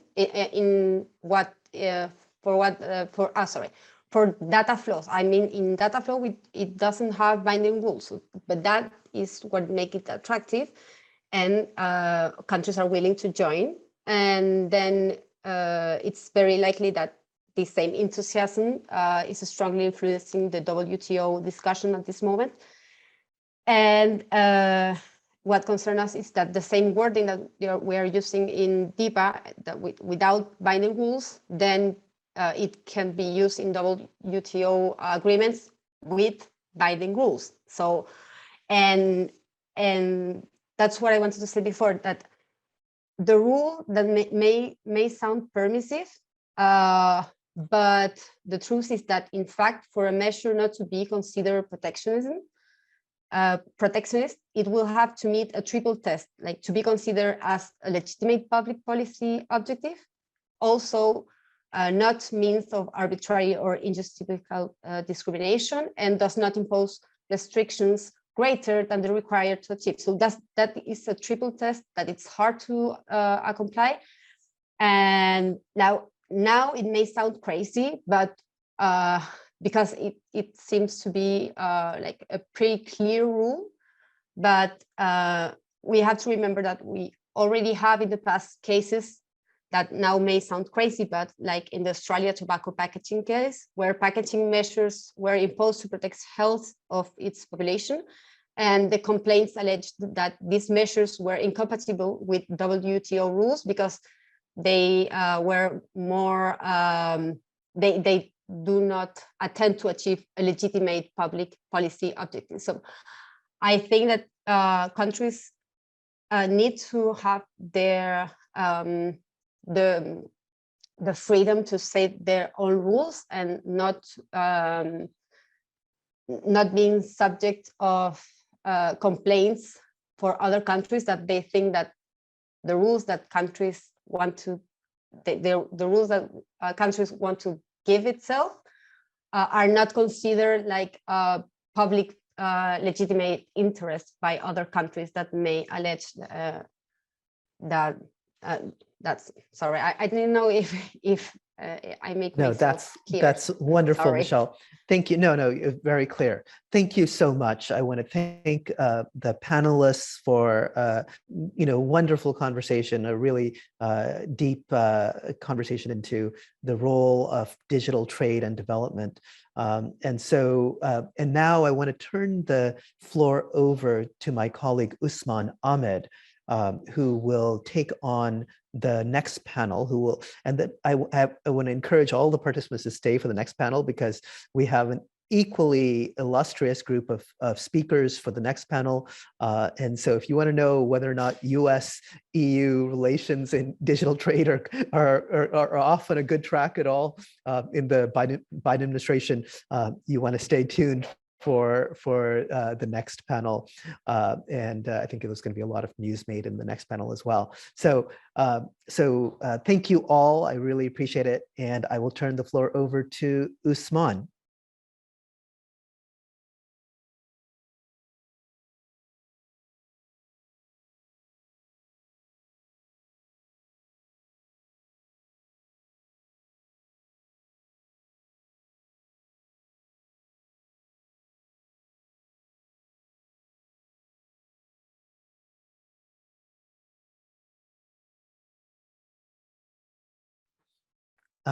So I will begin. Should I? Oh, sorry, 1 second. Let me just make sure.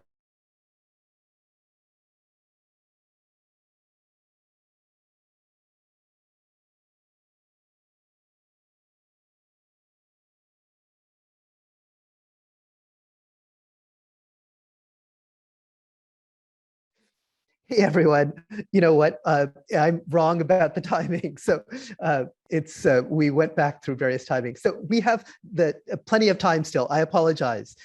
So this is my fault here. Okay, so Parminder, I want to come back to you. You talked about the Data Markets Act in the EU. You talked about the value of the data economy in your last remarks. And I wanted to, these are complicated questions. And so how is India approaching the new, creating rules for non-personal data? There was this question that India had whether or not it could compel data from private parties to be shared with other competitors to possibly open up competition. And I see in its latest version, India decided, no, it won't compel that data sharing. It's only going to be an option. That's the way the European Union's Data Governance Act approaches things as well. It's only relies upon data altruism in the European context. What do you think about the realities of the ways data flows are being captured, the concerns that Michelle raised about, who is getting and making money off that data. So is there an intervention that you think India and other developing countries can offer in this context? Anupam, one, I think I correct you. I am part of that committee. And it's not true that data cannot be asked for in a compulsory manner, even by the current draft. And we are about to finalize it. It would be in some ways. The possibilities have been reduced. You have to claim a public purpose, which could be to provide infrastructural data to an industry. So it could be transport data, it could be data of commercial value, not only for what you call public purposes under quotes like disaster relief or some those kind of things. It could be to help the domestic industry, but it should be defined in certain manners, and it could be only raw data with very given. So a process has been made, but yes, and because that's the point, whether or not it can be compelled. Yes, it can be compelled. Certain kinds of data. So that's where the proposition still is. The final report would be out later, but expect that to be there. One. And if I now shift to the Digital Markets Act, now there's a very interesting provision there, whereby the traders on, let's say, Amazon or any e-commerce platform can take back their individual data from the platform, but also, and this is very important, take away their collective data from the platform and even force the platform to give their collective data to any third party of their choice, which is not very different from compelling whole-scale data transfer to certain constituents. And we have used in our response to DMA and DGA, the Digital Governance Act, which gives voluntary possibilities of data cooperativism, and saying that if this is matched to the data cooperativism of the Digital Governance Act, the traders actually can almost co-govern the platform, if you understand what I'm saying, because if they can wholesale take back their collective data from the platform, they control a very solid resource. I'm just trying to touch the issues of value sharing based on the economic value of data. And this is taking place in that also it is compulsory according to the DMA. Now, DGA is clearly, it says, the Digital Governance Act, that it is a process-related act. Substantive rights-related act is going to come, which is Data Act, which is going to come, I think, next month or something. And it deliberately says that we are not allocating any data rights. Data rights will be allocated by the Data Act. So there are economic rights being compulsory, rights being claimed on the state's coercive power to obtain your share. That's happening. And I do agree that people have not got the right answers yet. I'm not completely happy with what India has also done. India has done very, very well, by the way. They have brought it down, and what kind of data needs to be shared. It has to be raw data for stage. Only certain fields need to be shared, etc., etc. But I think what Anupam, you would get is the kind of movements which are being made in that direction, and that's where I say that this is not yet clear. Where would we go with it, with data rights? And therefore, we have these problems. And Europe also actually has its problems. If I talk with European officials off the record, not with their trade officials, but their digital area officials, they are very worried about these rights. The DGA, actually, the Digital Governance Act, puts new constraints even on NPD going out, the non-personal data. Earlier, it was only the personal data. So there is a complex terrain out there. But finally, the data value, collective and individual, will have to be configured in some ways. Nobody got the answers right. This is the precise question. I think, and I'm going to close here, we need global forums where discussions take place. At WTO, you don't discuss in a congenial manner. It's a give me that and I'll give you that, and that's always been world trade. You give me access to fertilizer industry and I give you to access to my agriculture industry. That's what you do. That's very different from a typical UN-based system where you actually at least have the facade of a mutual global public interest kind of discussions. And we need to do those on data and digital governance, which is very important. I should stop here. Great, thanks, Parminder. And thank you for the correction about the current status of the Indian non-personal data rules. Now, the European non-personal data directive is largely, as you rightly tell us, is largely focused on data flows within Europe. But that raises the next question, the same question that I asked you earlier, Parminder, which is, that means that even non-personal data can't flow freely, or at least to the developing world, to service providers elsewhere, right? And so that does pose issues of, can you be a service provider to a country? Can you run your even non-personal data processing from outside the European Union? And I think so. It just that issue is persistent, I think, in this context. And I think that's what this kind of, this complicated battle on data flows is all about, of course. Now I'm going to come back to Neha. Neha, what do you think about this issue of the WTO as a forum for deciding a certain set of questions, and then other data governance questions being determined maybe at a different global forum? So that was raised earlier, and I'm just curious whether you think that's a better approach, or do you think that these issues aren't ready for global disciplines at all? And that seemed to be, a hint from Emily's perspective. If we don't know what we're doing internally, how can we know what we're doing globally? So I certainly think certain areas of data governance are not ripe yet for global dialogues, and perhaps never will be, because they come with a certain degree of sensitivity. For instance, issues around online censorship or misinformation is, I think, something on which it is very hard to get global consensus, because countries might view it very differently. But there are certainly, at least from the perspective of digital trade, there are at least certain issues where there could be convergence. And you already do see some degree of convergence, for instance, in the area of data protection. While different countries might have their own ways of implementing the data protection regime, but at a high level, if you look at the principles, there is a broad convergence of principles. So I don't think it's entirely impossible. But with regard to the WTO taking on all these things, of course it shouldn't. It is not a standard setting body. It's not a data protection body. It is a trade body, and it is meant to facilitate digital trade. But can we have digital trade without having an environment where there's some global privacy norms, some global cybersecurity norms? No, we can't.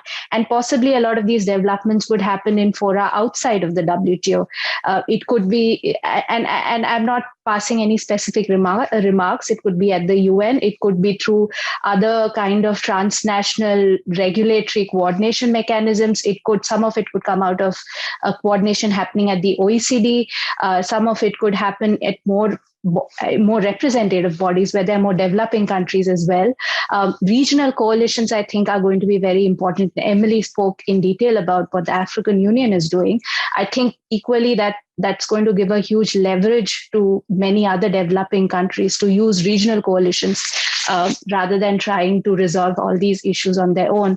So yes, I mean, in brief, no, the WTO shouldn't be doing everything, but the WTO can incorporate international standards by reference, for instance. So as these standards develop, let's say if the Global Privacy Assembly could 5 years from now come up with these high-level norms on data protection, which data protection regulators from across the world agree upon, I don't see any reason why that can't be co-opted by reference into the WTO framework or into any other regional trade agreement. And you already see that in the USMCA, for instance, where there's a clear reference to the OECD principles.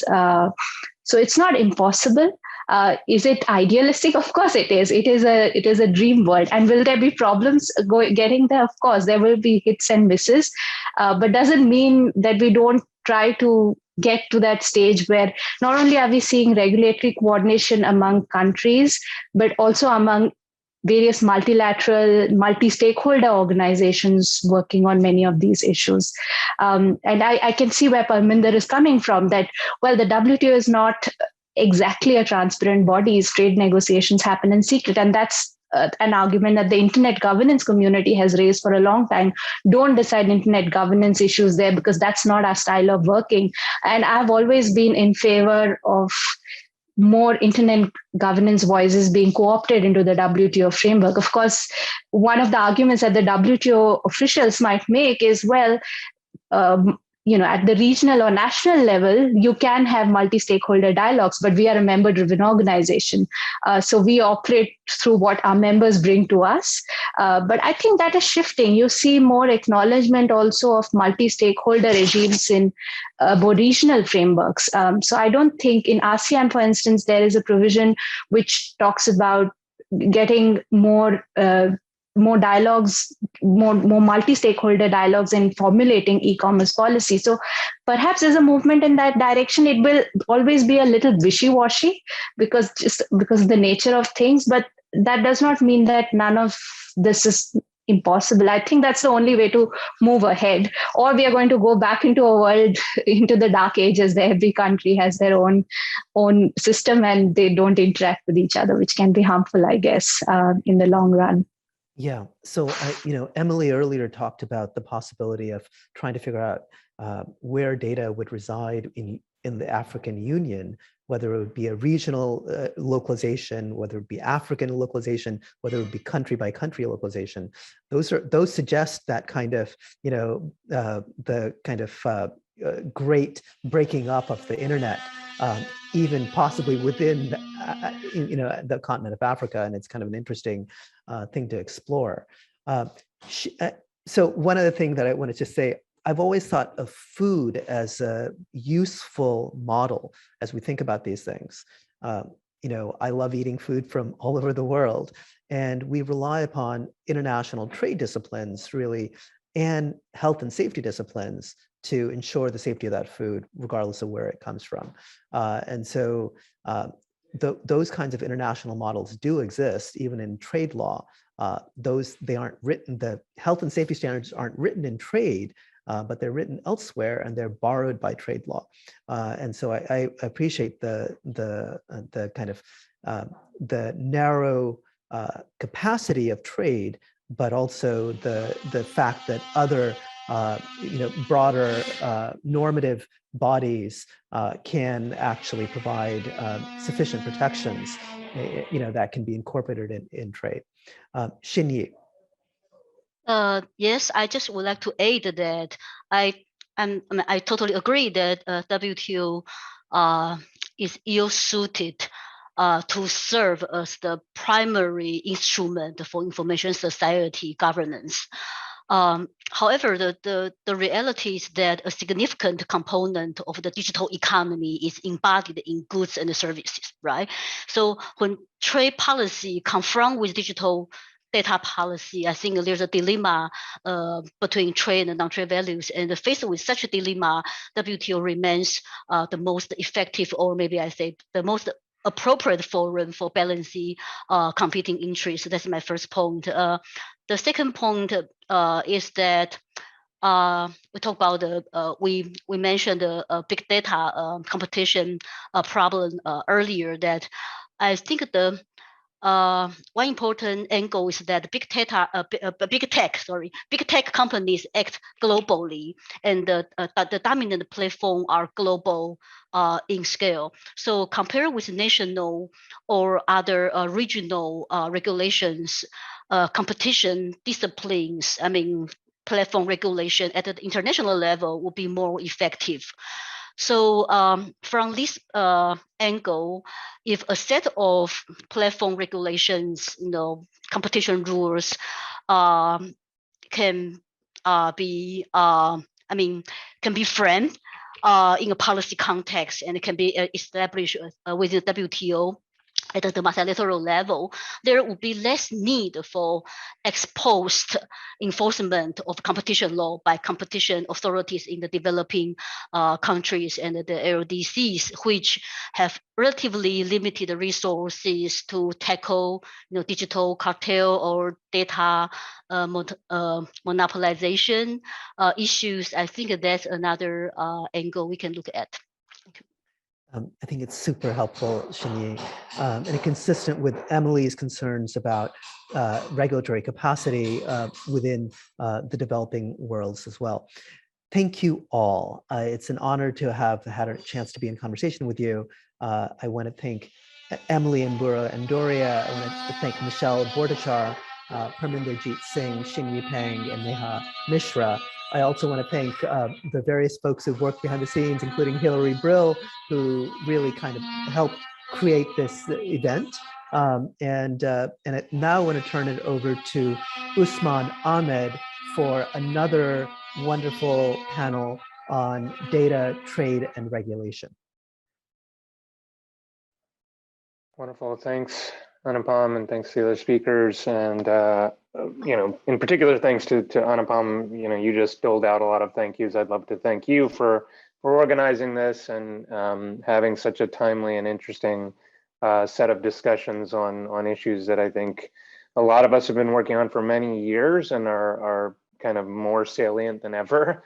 Also would love to thank Hilary Brill, who I worked with for many years and was a mentor and colleague. And so super, super honored and excited to be here. Usman Ahmed, I'm an adjunct professor here at Georgetown, and I'm honored to moderate this panel on digital trade and regulation. And I have an incredible group of experts here to join me. I don't see Professor Buri on my screen. I don't know, Professor Buri, are you on yet? I know she had a bit of a packed schedule this morning, so perhaps she's joining us a bit late. So instead of starting with Professor Buri, I'll begin with Professor Christakis. And for the benefit of everyone, I know our panel is quite esteemed and well known, but I'll just do short intros of the panel and then offer up questions so we can get the conversation started as quickly as possible and get into more of a discussion. Professor Christakis is a professor of international and European law at the University of Grenoble-Alpes in France, and he's director of research for Europe and Cross-Border Data Forum. He's a former distinguished visiting fellow at NYU's Cybersecurity Center. He's also the chair on legal and regulatory implications of AI with the Multidisciplinary Institute on AI. Many more titles, but it is an honor and a pleasure to have you, given your expertise in particular and your authorship of, I think, like over 100 articles on the topic of data protection and digital kind of communication in particular. So let's jump right into some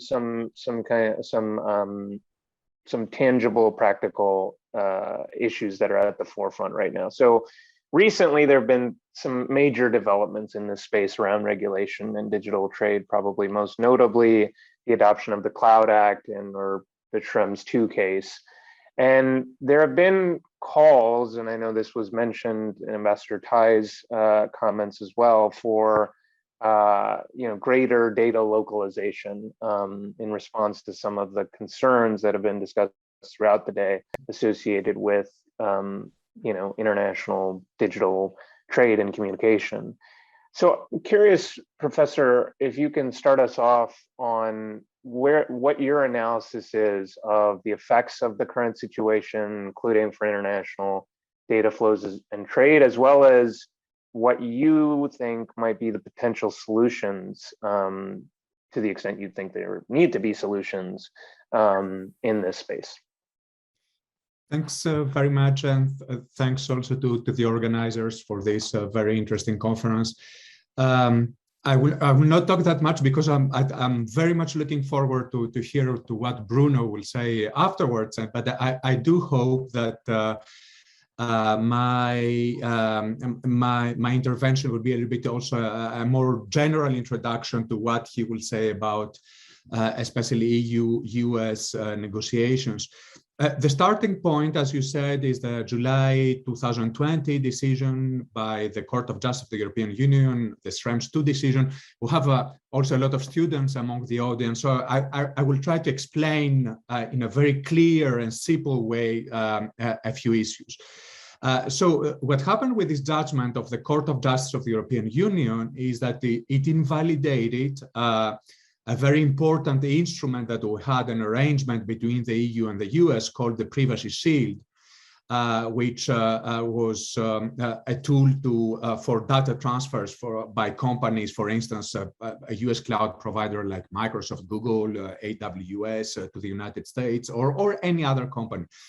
Basically, the court said that the US surveillance laws do not offer safeguards which are equivalent to the ones that we find in EU law, and that the EU and the US should negotiate, and this is exactly what Bruno's team is doing with his American counterparts, a new adequacy arrangement after the US makes some reforms in order to remedy to the deficiencies of highlighted by the Court of Justice of the European Union. So the result of this was that more than 5,300 companies that were using the privacy shields for transatlantic data transfers were not able to do this anymore.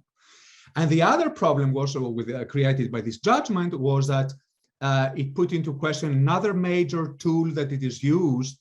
To put it simply, the idea was that sometimes contracts and some contractual clauses proposed by the European Commission could help deal with all these privacy and data protection issues. But in reality, the court very much challenged this, and following also an intervention of the European Data Protection Board last November, the message was clear that there was no solution in legal, technical, and other contractual safeguards in order to transfer data to the United States. So the logical thing was to say probably data localization could be a solution. If we cannot transfer data, then probably if all these US companies and the other companies store data in Europe, this could be a solution. And this is something which was proposed several times by a famous commissioner, European commissioner here, Thierry Breton, who famously said about data localization, the Chinese do it, the Russians do it, so we should do it. But this was also immediately after Schrems II, some European data protection authorities suggested that this was the only solution, including the French, for instance, Data Protection Authority. So Microsoft, for instance, in May 2021, announced the European data boundary, saying that starting in 2022, they're doing all the engineering work so that all European data will be stored and processed in Europe. Is this a solution? Well, there were several problems with this. The first problem is that nobody seemed to be happy. On the one hand, the US Secretary of Commerce, Gina Raimondo, I don't know if Ambassador Tai made also intervention about this, but the US Secretary of Commerce, Gina Raimondo, in August 2021, in her speech in the Tallinn Digital Summit, said, I hope we can all agree that requirements to keep data localized in a country hurt all of our businesses, all of our economies, and all of our citizens. And at the same time, the EU Justice Commissioner, Mr. Reinders, he was asked by the European Parliament, what does he think about Microsoft EU data boundary? And he responded, while it is Microsoft's free choice to localize data in Europe, data localization in Europe is not a requirement imposed by EU policy. The Commission opposes data localization requirements by governments and will continue to follow, also for that purpose, an open but assertive approach based on European values and interests. So, on the other hand, reactions by the two sides, which make us think that, you know, it becomes really tough for companies, because on the one hand, we invite them to do data localization. When they do it, they were not happy. And on the other hand, it seems that it's not enough, because as a matter of fact, even if you store your data in Europe, the US authorities can still reach European personal data stored by US cloud providers in Europe using the Cloud Act, for instance, which has an extraterritorial reach. The Cloud Act was a statute adopted in 2020 and 2018, and precisely the idea was to give an extraterritorial reach to permit law enforcement authorities after a warrant, etc., to request data wherever they are stored. And there is a great hostility in countries like France, for instance, towards the Cloud Act. So Microsoft responded, okay, we will deal with this also. We will systematically challenge in US courts every time that you have the possibility, any kind of Cloud Act request for European data. But once again, European data protection authorities do not seem to feel that this is enough, because they say, okay, even if you challenge, this does not mean that you will win, and US authorities could still access the data. And the result of all this is that a few days ago, for instance, the French National Cybersecurity Agency presented its project for a revised cloud certification requirements for service providers in order to get the cybersecurity certification, these cloud service providers. They have one, if you read this document, it's extremely interesting and very recent. One, they have to store the data and process the data in Europe, data localization, but they also, there is a chapter about immunity from non-EU laws. So first, the cloud service provider must be established in the EU, but also the capital and the voting rights must not be directly or indirectly more than 39% held by a third entity established or having its principal business out of the EU. And this is not only a project for France. The commentaries about this project are open till the 15th of November, but France says that we should take advantage of the fact that the European Cybersecurity Agency is working on an EU cyber certification in order to do exactly the same thing, to impose as a cybersecurity requirement for certification immunity from foreign laws. So this is where all these issues we're discussing is not becoming anymore an issue for data protection lawyer, but it becomes an issue for corporate law lawyers, because now companies, what they're doing is that they're using corporate law lawyers in order to make partnerships with European companies so that they will guarantee that there will be no PCC, possession, custody, and control of data, which means that if the US authorities request the data from for instance, Microsoft or Google, they will respond that we are sorry, but we don't have this data. We cannot give them to you. We don't have possession, custody, and control. So we are not under your jurisdiction anymore because we teamed, for instance, with T-Mobile in Germany or with Orange at Capgemini in France, and they hold the data. The problem with this, very quickly, and I will end, Usman, in relation with all the things that you have discussed since this morning, is that of course, you understand that all these strict data localization requirements can have a lot of effects. We must assess what are the economic effects for international trade. The OECD said in 2019 that data transfers contributed $2.8 trillion to global economic activity. We should assess what is the effect of all this for the common good. If you cannot exchange health data or other data, for instance, with the United States, what happens if you want to fight COVID-19? We have always said that data localization has a lot of cybersecurity risks. This creates policy inconsistencies because Europe was always in favor of international data flows. If I might use a quote by Bruno Ceccarelli, data localization was never in the EU or the GDPR's DNA. And we should also assess from a human rights perspective, what will be the effects? Of course, Europe will not, is not doing this in order to harm human rights, on the contrary, but what will be the message sent to authoritarian regimes who have shown a big trend towards data localization for entirely different and contrary to human rights reasons? Solutions to this in 1 minute, because Bruno will always speak about it without any doubt. Well, the solutions can only be international. We have to create trust in international data flows. We need a success in the successor of Privacy Shield. Bruno will speak about this immediately, and this will become the answer to all the problems created by Schrems II. But we also need the success. This will not be enough. What Bruno and his US counterparts are doing will not be enough. We also need success in the EU-US negotiations on access to e-evidence. There was a very important process which started in order to resolve the conflicts of laws which are created between the Cloud Act and the GDPR on the one hand, and that will be created when the EU adopts its e-evidence proposal, and there will be a conflict of laws potentially with the Stored Communications Act. We started this negotiation, and unfortunately, all this process is entirely stalled because of Schrems II. We need a success in this project also, and we also need a success, and I will end there, in the international negotiations. There is a very important process going on right now in the OECD, where democratic governments try to establish principles for government access to data held by the private sector in order to guarantee international data flows with trust. We need international solutions and success to all these processes. Thanks.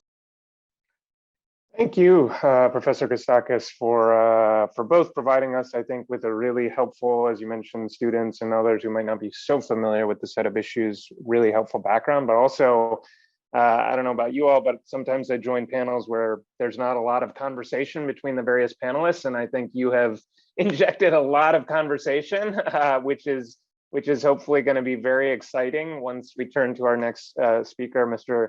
Gencarelli. Just to provide a brief introduction, if that's all right. Mr. Gencarelli heads the International Data Flows and Protection Unit at the European Commission. He's led the Commission's work in the area of data protection and legislative reform as part of the US-EU negotiations, as Professor Christakis just highlighted. He's headed the Commission's delegations in the interinstitutional negotiations with the European Parliament and the Council that resulted in the adoption of the EU data protection reform, the GDPR, and the Law Enforcement Directive. He also led negotiations of the US-EU Privacy Shield and the Umbrella Agreement, as well as the adequacy arrangement with Japan. So no better speaker to follow up on Professor Christakis' comments. And Mr. Gencarelli, feel free to just kind of respond to many of the things that Professor Christakis laid out, but I'd also be curious if to the extent you're willing and able to talk about the ongoing negotiations, would love to just get a bit of a status update and even just a sentimental status update on where you feel like things are. But over to you, Mr. Gencarelli. Thank you so much. Well, first, thank you very much for having me. It's a real pleasure and privilege. I will start. Of course, I will try to pick up some of the things that Professor Christakis said, but I will start also where I will start with what Ambassador Tay said earlier today. I thought her introductory remarks were particularly interesting and enlightening, and she invited us, I think, to question or revisit certain assumptions that are often accepted as true, I guess, in this field as in many other fields. And when looking at the issues we are discussing today, I see at least two, as there's many assumptions, but I see two, and also because we don't have much time, two assumptions on which I would like to briefly comment. First, that this is not about choosing between trade or data flows on the one hand and privacy. We all agree that privacy is important to be protected as a human right, and we all agree that data flows are important. They are an inescapable and unavoidable factor of our digital times in the type of world, interconnected economy. We all know they're important for trade, but they are also important for cooperation between public authorities. They're important as Theodore said, for research, but they're also simply important for the type of social interactions we have today.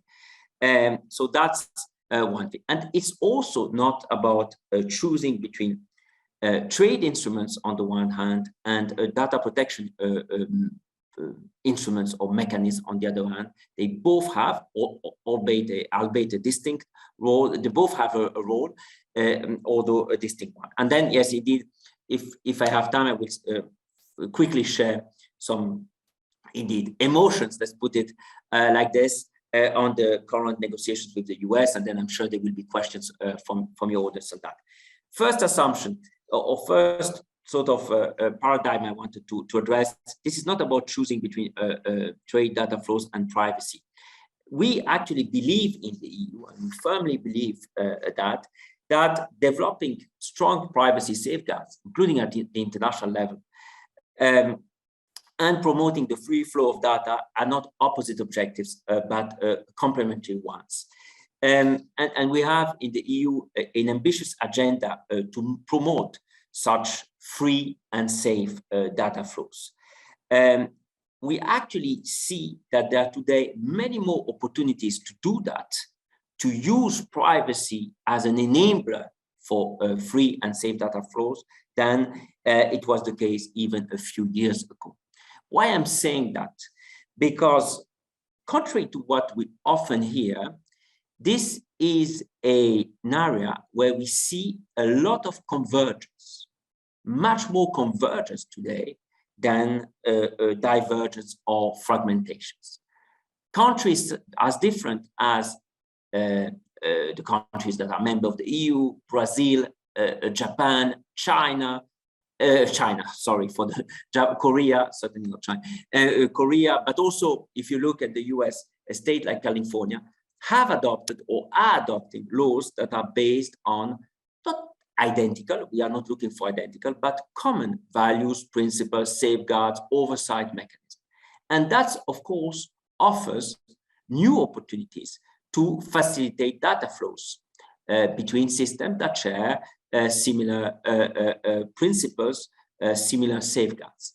That's what we have done. That's why I was mentioning Japan. That's what we have done with Japan 2 years ago by creating actually the biggest area of free and safe data flows. That's what we have done with the UK as part of, I would say, the post-Brexit legacy.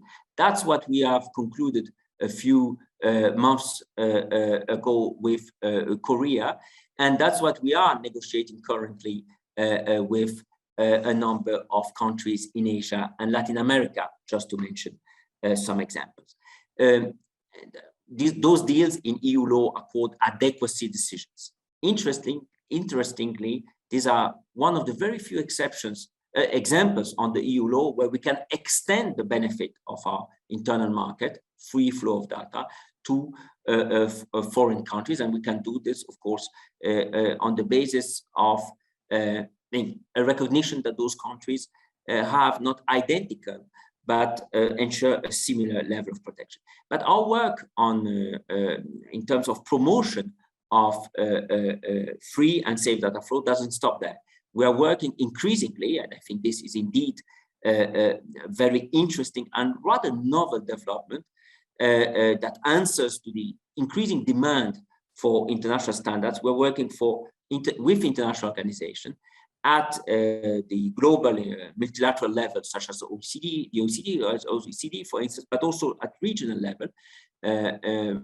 Just to mention one example, ASEAN, the organization that brings together the nations of Southeast Asia, important actors such as Indonesia, Singapore, Thailand, Malaysia, and others, have a similar transfer tool than the one we have in the EU, which are called model clauses.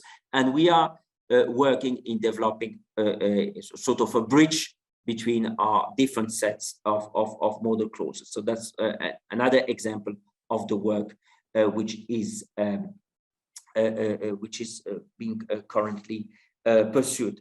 Second element I wanted to mention, relationship between trade agreements, trade mechanisms, trade tools, and data protection tools. They have, of course, a different role. In the EU, as in most, if not all the systems I've mentioned, data protection privacy is a fundamental right, a human right. That cannot be negotiated as you would negotiate trade duties or quota. It needs to be taken care, if I may use that expression, through a specific transfer mechanism, transfer tools that ensure that a certain level of protection travels with the data. And that's why we have adequacy decision, model clauses, and many other transfer mechanisms. And that's how we can ensure the free flow of personal data. Does it mean that trade agreements, trade disciplines have no role to play in that field? Absolutely not. We believe, and that's another very important point, aspect of our policy, of our approach, that we want to make clear that genuine data protection on the one hand and digital protectionism on the other hand are two very different things. And I'm sure we will discuss about this, and it's not always maybe it doesn't always appear as a very clear dividing line. But this is an approach that, for instance, we are pursuing in all the trade agreements we are negotiating as the EU at both bilateral and multilateral level. Multilateral level, in particular, in the context of the e-commerce negotiations in the framework of the WTO, but bilateral level, the EU is currently negotiating free trade agreements or similar agreements with countries as different as Chile, New Zealand, Australia, Indonesia, Tunisia, etc. And what do we see in those negotiations? Modern trade agreements have, of course, a digital chapter, digital trade chapters, and the EU is systematically putting on the table a provision that, on the one hand, recognize that each party to a trade agreement, as Ambassador Tai has recalled, privacy is a legitimate interest, and therefore each party has the possibility to fix the level of privacy of data protection it wants to ensure as part of its regulatory autonomy, provided that there are mechanisms to ensure the transfer of data. That's what these provisions addresses on the one hand, but on the other hand, those provisions also very clearly contain a prohibition, a straightforward prohibition of data localization requirements and similar unjustified obstacles to digital trade. The two can work, and I would say the two can very well work together. And those are not just words. They are reflected in provisions of agreements that we have already concluded, such as the trade and cooperation agreement with the UK, and agreements, as I'm saying, that we are negotiating, and those text language proposals have been put on the table and are negotiated as we speak. And then very quickly, of course, it's not possible to discuss and address and debate about data flows without touching upon the EU-US dimension of these issues. Data flows between the EU and the US are, of course, very important. And just to give you a figure, there are 55% more data flows that travel via transatlantic cables than over trans-Pacific routes. And a large part of these flows are of personal data. And this is why the negotiation of a success arrangement to the privacy shield is an absolutely top priority, both in Brussels and in Washington, and is involving the intense work of a lot of my colleagues, both in Washington and here in Brussels. There has been progress. Progress has been made. We are no longer at the stage of some exploratory talks. We are negotiating. We have entered the substance of such negotiations, and that includes a change of text, etc. It's difficult, of course, to say more about negotiations that are currently taking place. So progress, and I would say important progress, has been achieved. But as we speak today, we are not yet there. And that's not surprising. Those are very complex questions. This is about how a balancing act, essentially, between, on the one hand, privacy and on the other hand, national security. And that's a complex balancing act balancing acts to carry in Europe, in the US, or any in other modern system. But for us, it is, and I think also for my US counterparts, it is very clear that we will be able to conclude this negotiation and to deliver the legal certainty that we owe to our stakeholders on both sides of the Atlantic, and that our stakeholders on both sides of the Atlantic expect, only if we will be able to agree on a sustainable, legally and politically sustainable arrangement. And that means an arrangement that fulfills the requirements, the conditions set by a highest court in Europe, our Supreme Court, which is the Court of Justice, in that judgment that was referred to previously, the Schrems II judgment. Is this easy? It is not. Have we made progress? Yes.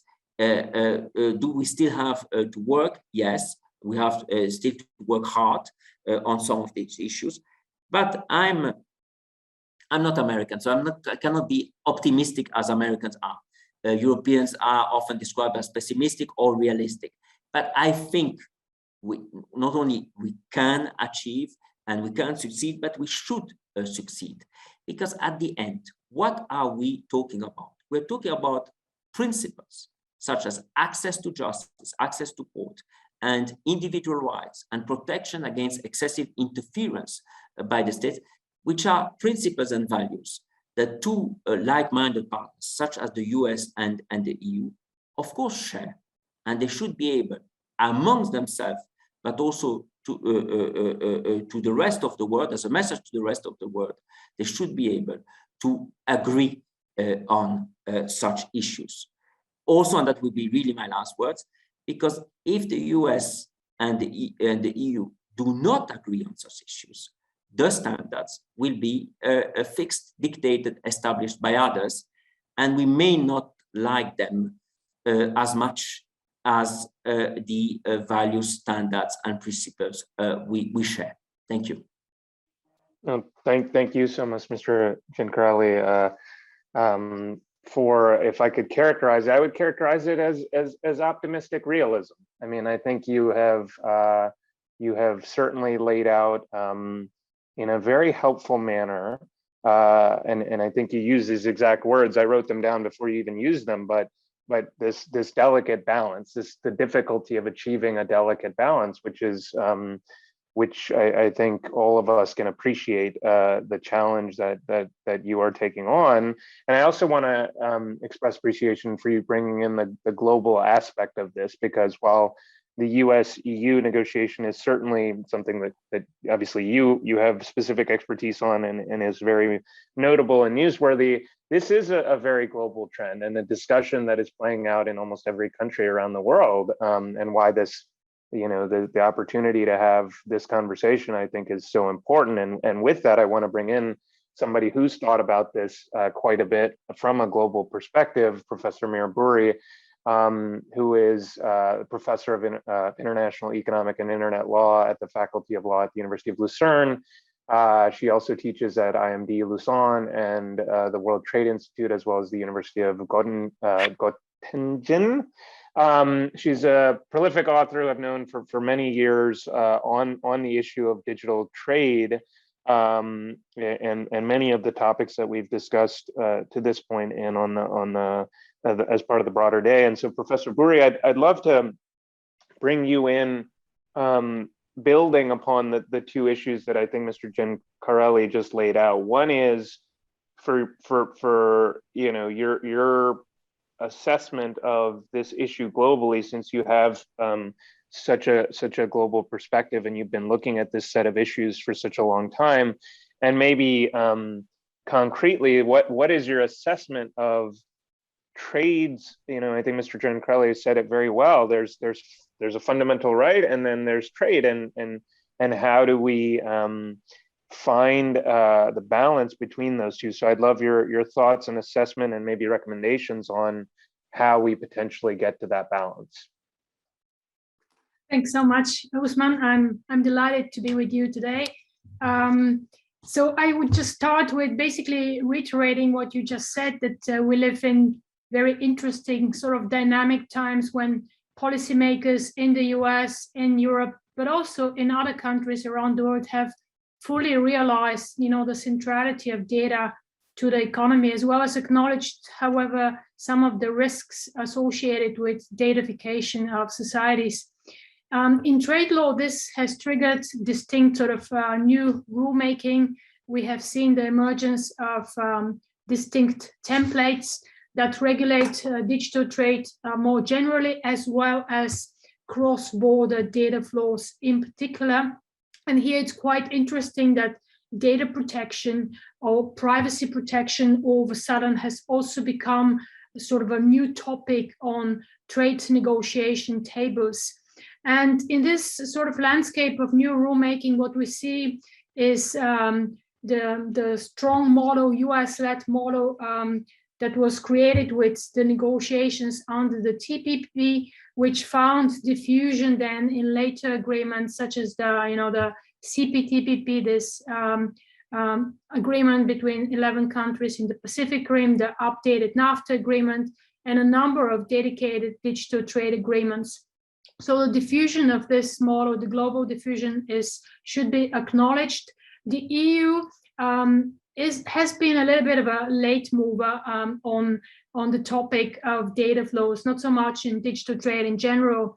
And indeed, as was rightly pointed out before, the post-Brexit agreement with the UK is the very first agreement that has hard norms on data flows, as well as a ban on localization measures.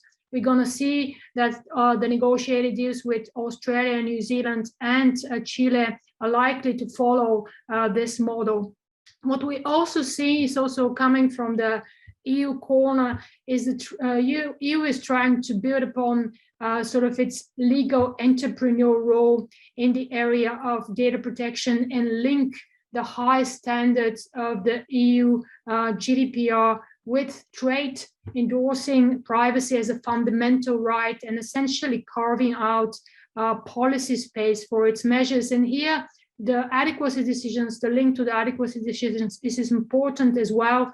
They do create this space where data can flow, but it should be pointed out that the creation of the standards, this is a unilateral approach. It's not necessarily a sort of standards that are a result of international cooperation. And then we also have China, of course, which was mentioned again with the RCEP, the Regional Comprehensive Economic Partnership, which for the first time actually has agreed upon a sort of a conditional data flows, of course, with a lot of carve-outs, not so much for data protection, but for national security purposes, of course. So while we do have sort of certain areas of convergence, at the same time, it should be pointed out that we also do have divergence of these different positions. And this can be assessed as a sort of a hindrance to international cooperation, be it on sort of privacy standards or on having sort of a multilateral agreement, a deal on digital trade under the umbrella of the World Trade Organization. And it can also be seen as a little bit of undermining this global nature that we have of the data-driven economy, coming, of course, with a lot of sort of economic implications attached to it. But as I said, so the regulatory environment still is very fluid, as we also saw from the previous contributions. There is so much going on. We are bound to see what is going to happen with the WTO joint statement initiative, how the position also of the United Kingdom is going to evolve over time vis-a-vis the European Union and potentially seeking a membership under the CPTPP. What the position of China will be, also seeking such a membership, how the Digital Economy Partnerships Agreement, dedicated agreements might work potentially as a sort of a governance laboratory for creating some newer rules. We do have some agreement now with the G7 that there is a need to move towards sort of a middle ground approach between sort of the more stringent EU data protection approach and the US more liberal approach. I think in terms of law, there can be of legal design, there are potentially many mechanisms that can reconcile the different interests. Here, the question is more about sort of the political will and the willingness to engage in international cooperation. I think I'm going to stop there. Maybe we can later on discuss again sort of the different mechanisms that we have for interfacing this trade and privacy. There are different, of course, approaches that we can look at. Thank you so much. No, thank you for grounding that global discussion a little bit and giving us some practical experience on what's going on, and to further build on that on the ground experience. And that's why I'm again honored, and I think this is an incredibly well put together panel, Anupam. We've gotten a bit of discussion from the government, from the academic sector, and I think it's important also to get some on the ground sentiment from what's going on from a private sector entity. And so for that, we have Mr. Jared Carlson, who's Vice President of Government Affairs and Public Policy in North America at Ericsson. Jared has been at Ericsson since 2007, and his portfolio includes spectrum, broadband, supply chain security, as well as several other issues. Jared is an active member of the Federal Communications Bar Association, is currently co-chair of the Internet of Things Committee, and he also sits on the board of trustees of the U.S. Telecom Training Institute. Mr. Carlson, would love to bring you in, as I mentioned, kind of to give a little bit of that, kind of practical on the ground experience in terms of what you're seeing at Ericsson. We've heard about this world where there are, I think Professor Kostakis really laid it out, where there are some real challenges in the current ecosystem. So I'm curious how Ericsson thinks about compliance, given the variety of regulatory regimes that exist around data. And again, just like I've asked, I think almost everybody, what are your sentiments for the current and future policy regime, international policymaking regime in this area? Thank you for that introduction, Usman. I appreciate it, and really appreciate the invitation to be here today. And so let me start off with Ericsson, a little bit of a background, because we're going to view, not surprisingly, just about everything through the lens of 5G. And if you look at what we faced for the last 18 months, actually more than 18 months, it's clear that the free flow of data has really helped, and it's clear that technology, specifically connectivity, has supported many aspects of our everyday lives. And the resilience and diligence of our industry is just evidenced by these striking numbers: increase of traffic of more than 20% on the wireless side in some areas, in some cases. We're all here today because of connectivity, and Ericsson is very much in the business of building high-performing 5G networks, viewing them as a key enabler for data-driven and innovation in industry and manufacturing, mining, logistics, as well as in consumer markets. We've opened to put our money where our mouth is, we've opened a 5G factory in Texas, which actually manufactures radios for customers here in the U.S. And so, and I appreciate what everybody has said here, and I do, I hope, share a sense of optimism that the previous commenters have talked about. We view at Ericsson that transatlantic data flows are essential for U.S. and EU trade. The European Union and the United States have the largest bilateral trade and investment relationship in the world, and really the most integrated economic relationship in the world. And so we're encouraged by what we see as a new chapter of transatlantic cooperation that's so critical, because if we can't have trust, and I believe it was Professor Christakis who said it, that trust in data flows is so critical, and so I'm happy that he said that. If we can't have trust in data flows, and that's really a political failure here. And so we're encouraged by willingness on both sides to come up with a solution, and it's Ericsson's wish to have a sustainable and predictable data flow regime in place. And I realize we're talking about the EU and the US today, but I think that as previous panels have discussed, it's also, this isn't just limited to this block of countries, but also worldwide. So also, I'm encouraged to hear we do need a successor to the Privacy Shield, and I was obviously very encouraged to hear that progress is being made on that front. I think for Ericsson's purpose, and I know, Usman, you brought this up from our perspective, I think that what's so important for us is to maintain that data flows are for economic purposes in large part. They're not done to circumvent regulation. It's to innovate and gain efficiencies by locating data where it makes the most sense to locate it. Innovation and privacy, we feel, really do go hand in hand, and data flows don't need to impact privacy so long as you have agreements on both sides, and you have companies that can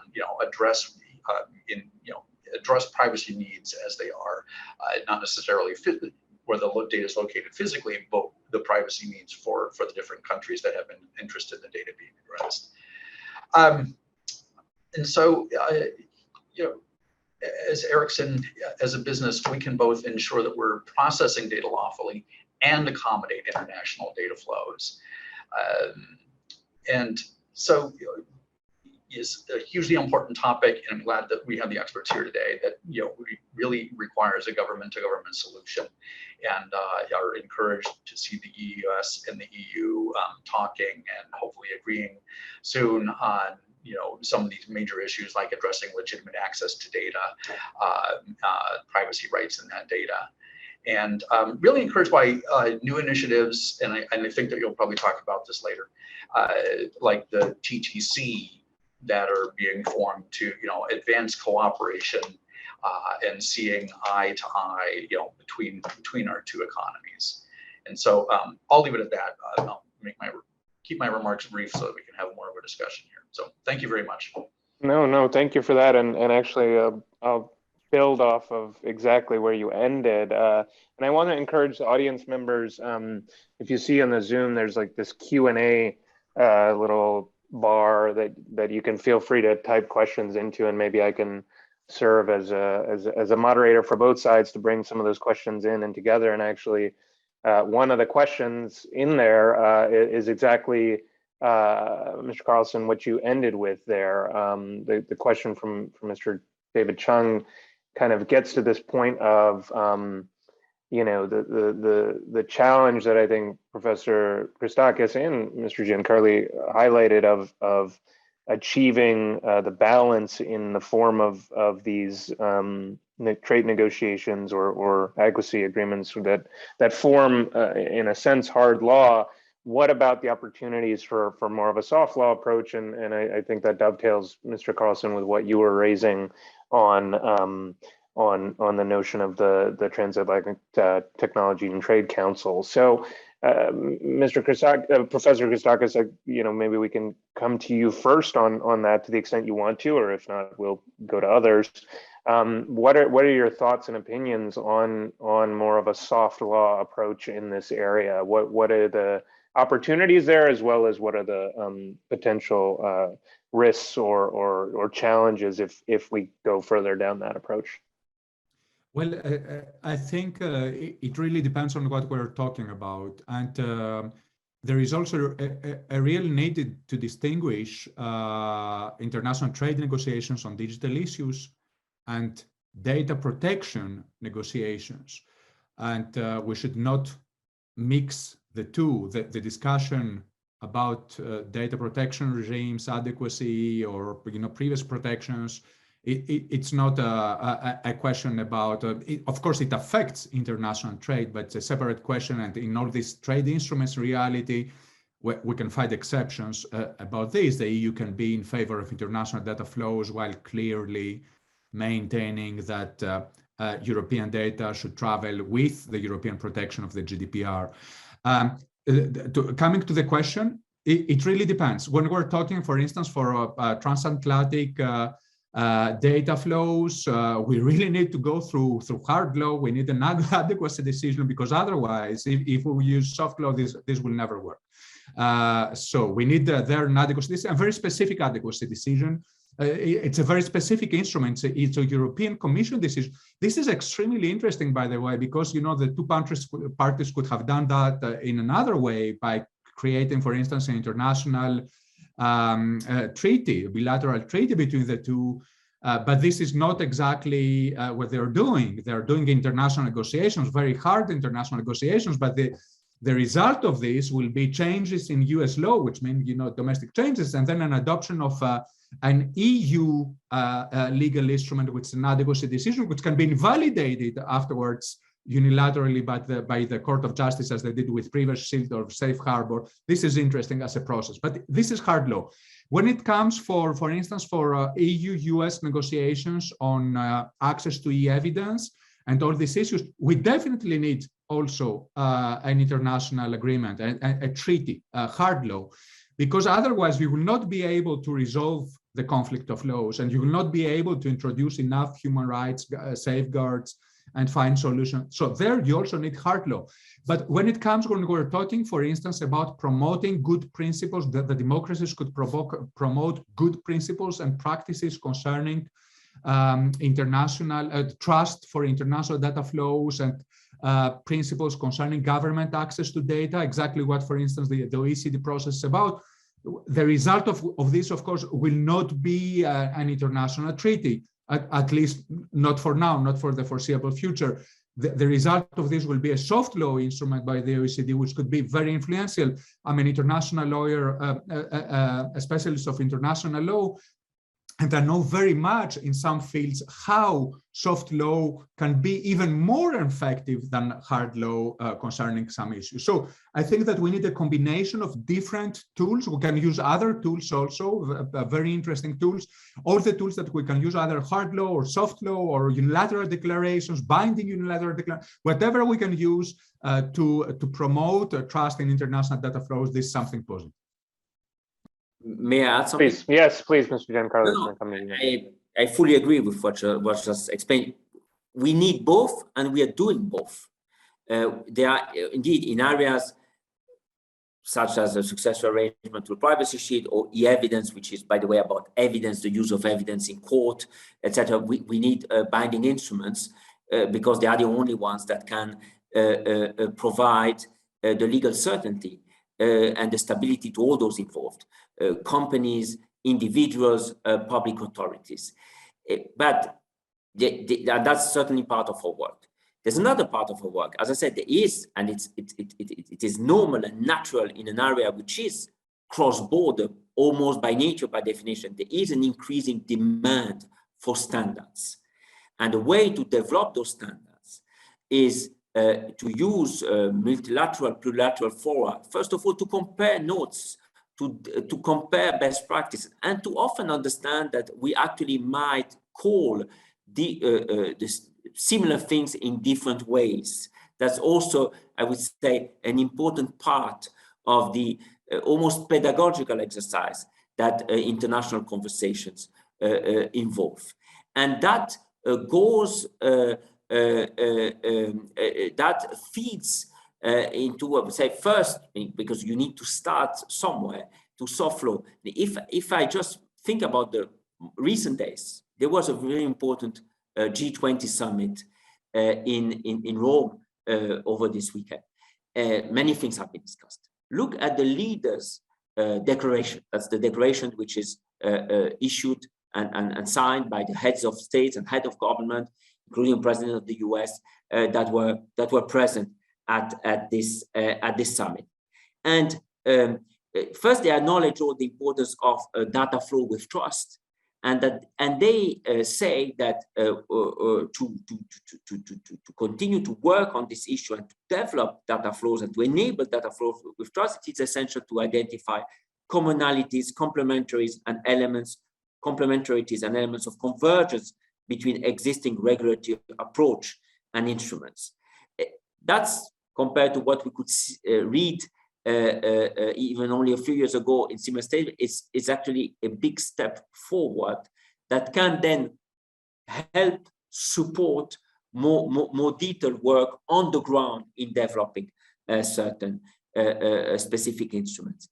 Where also soft law is useful, it's of course in the context of this OECD exercise that has already been referred to. The OECD exercise is the first exercise at the international level to establish a certain number of common principles and common safeguards in a sensitive area as governance access to data. What is governance access to data? Is access that law enforcement, but in the OECD is also a lot about national security agencies, can, for very legitimate reasons,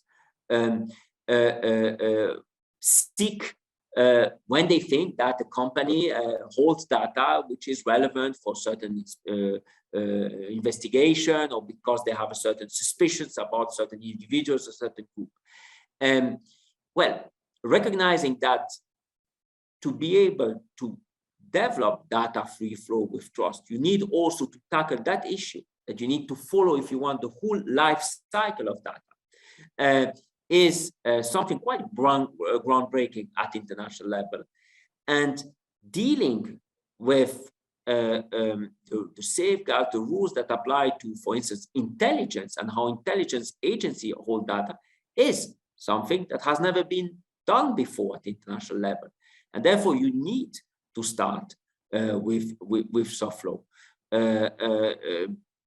because that might also make everybody more comfortable around the table to even only discuss these issues. So there are, and what is interesting, and I will finish that, is that those soft law exercise, if you want, and those hard law exercise are increasingly going into the same direction and are based on the same objectives. While they, of course, taking place at different levels with different actors, increasingly many more actors than in the past. It's no longer only, and I think that's also good, only a EU-US issue. It goes well beyond. It involves other countries, other international organizations, regional organizations, global multilateral organization, and that, of course, leads to different type of work streams. Thank you, Mr. Giancarlo, for the incredibly detailed response. And I also really like the term life cycle of data. I think that's a useful term for people in this space to think about. Often the topic of data is almost like a hammer and a nail, and everything's viewed as the same. Whereas I think that terminology helps us to understand that there's actually quite a bit of nuance here. Professor Burry or Mr. Carlson, would you like to jump in at all on this topic of soft law standards and the role there, or hard law? Professor Burry, please. Yeah, I would really like to just continue the discussion, the argument that was made by the previous speakers, and just say that we do already have soft law frameworks in place. It was mentioned, of course, the OECD framework, this guidelines on the protection of privacy and transport of laws of personal data. That was the very, very first instrument in the 1980s, which recognized, this tension, this contestation that we actually have between data flows and privacy protection. And it was a model with this principle that was then also later on inspired a lot of the national legislation, including the EU legislation.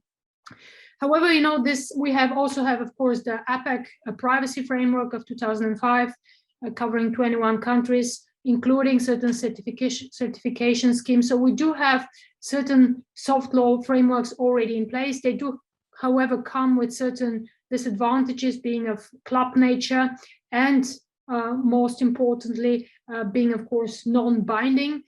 Some of this bindingness element has been compensated by making a link to those guidelines in trade agreements. Potentially this maybe boosts up a little bit the normative power of such commitments.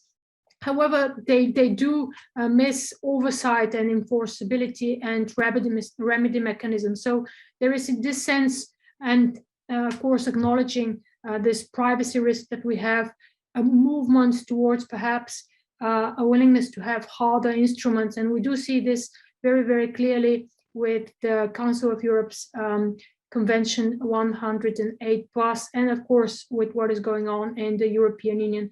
But as was said before, we're going to have this sort of a mix of different instruments of different legal nature, and they're going to, of course, accommodate different interests. Ideally, we would have, of course, an agreement on international standards that would provide legal certainty and trust, but we are not there yet.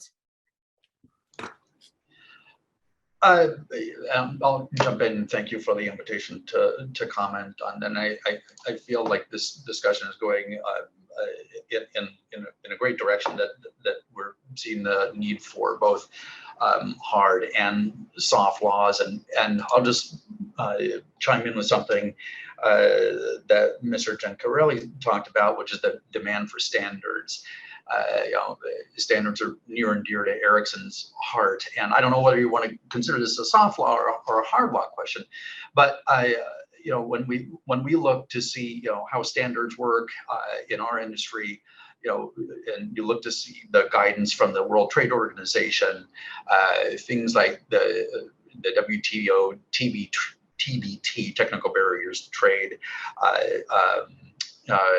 Regulations are so crucial for us, and they really underlie principles for standard setting for 5G and beyond. And I think they would even have a role to play in the privacy and data flows area.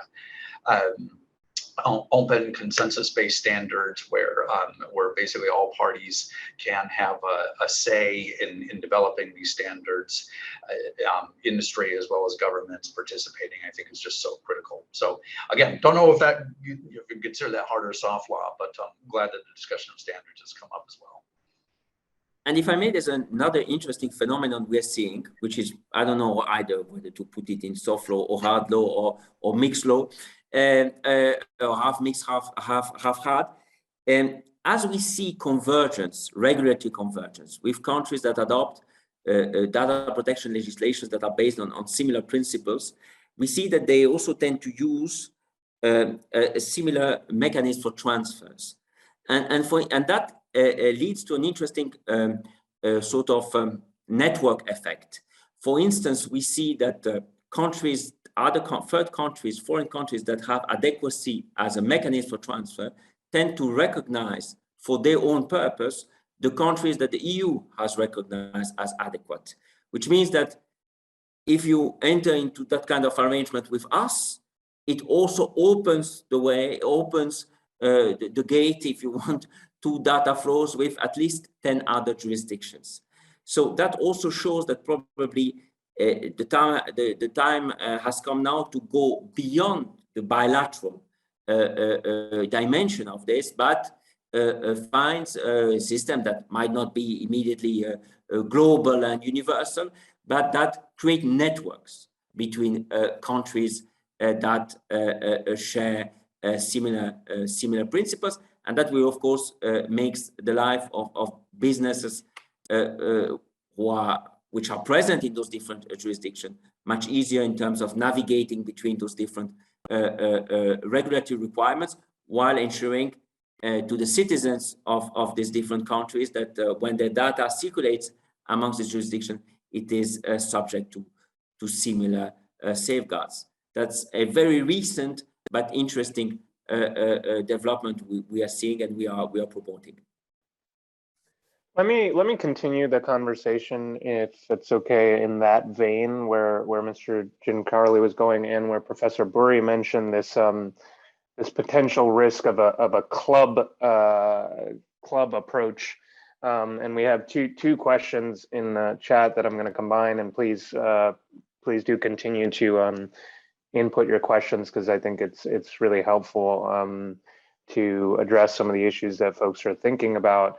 And I think both of the newest questions in the chat have to do with this issue of great, we're getting some movement on some of these international negotiations with, Professor Christakis, I think, very helpfully bifurcated those, within the kind of data protection agreement realm and the more kind of trade realm, but are we risking that club approach that might have kind of negative implications from an inclusion standpoint, which is certainly the one of the topics of the conference today, and certainly something that Ambassador Tai spoke quite a bit about. So I'd love to get input from the panel, and maybe Professor Burry, I can start with you on again, opportunities and concerns when it comes to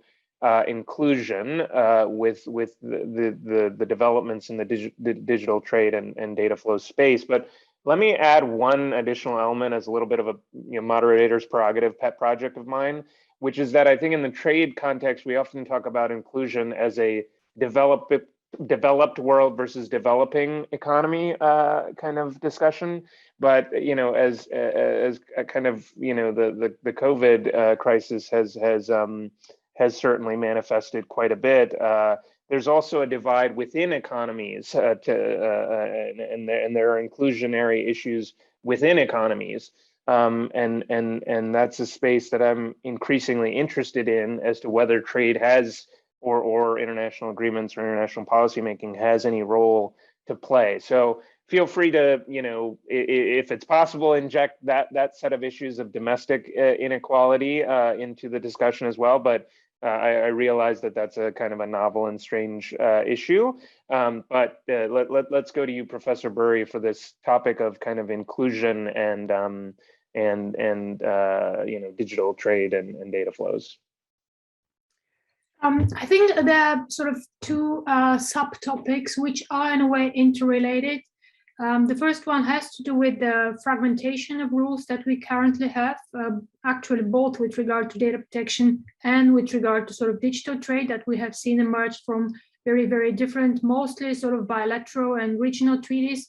And it should be said that in those treaties, power does matter. So normally, very commonly, the stronger partner is going to impose his rules, and the other partner is likely to make more concessions and is likely to adopt the models of the predominant state. So this is one thing. And in this situation, very often here, developing countries, least developed countries become rule takers. Simply also, they domestically don't have the regulatory capacity to actively engage in discussions on data governance in an informed way. And then sort of the second discussion that we can have is this sort of even enhanced or new digital divide that we see in the data-driven economy, where first it's for developing countries, and then within the different societies. For developing countries, there is the risk that they become mere providers of raw data to global digital platforms. So we have an issue here of state power as well as private power, as these companies also become very important, very strong, entrenched players in those developing economies that simply provide raw data and have no capacity at all to capture locally the data value. They don't have the appropriate skill sets. Neither do we have the governments the appropriate sort of capacities to develop legislative and regulatory frameworks at home.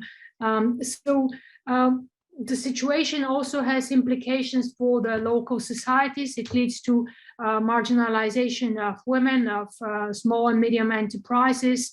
They cannot properly participate then in the data economy, not only locally, but also globally. So there are sets of different problems along this line.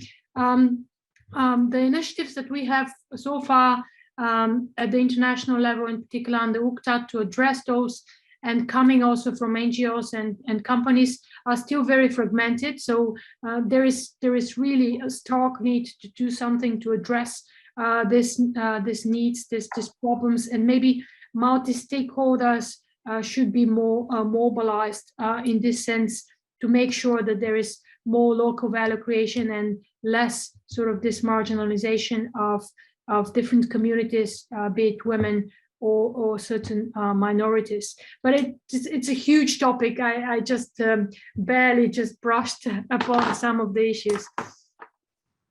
No, thank you for that. Yes, Professor, we'll go. Professor Christakis, you had your hand up first, and then Mr. I just wanted to address the club approach question and the question in the chat for whatever solution that the US and EU agree to on data flows. Would they consider allowing other third parties to join to create a plurilateral arrangement or international standard? I think that what we need to say is that this process between the EU and the US is really very specific and extremely important because it is required by EU law in order to be able, and it's not just about the EU and the US. As Bruno said, there are a lot of other similar adequacy decisions. We're not focusing on them, but recently there was a negotiation with South Korea. There is an adequacy decision with Japan, with Canada, with other countries, and the UK.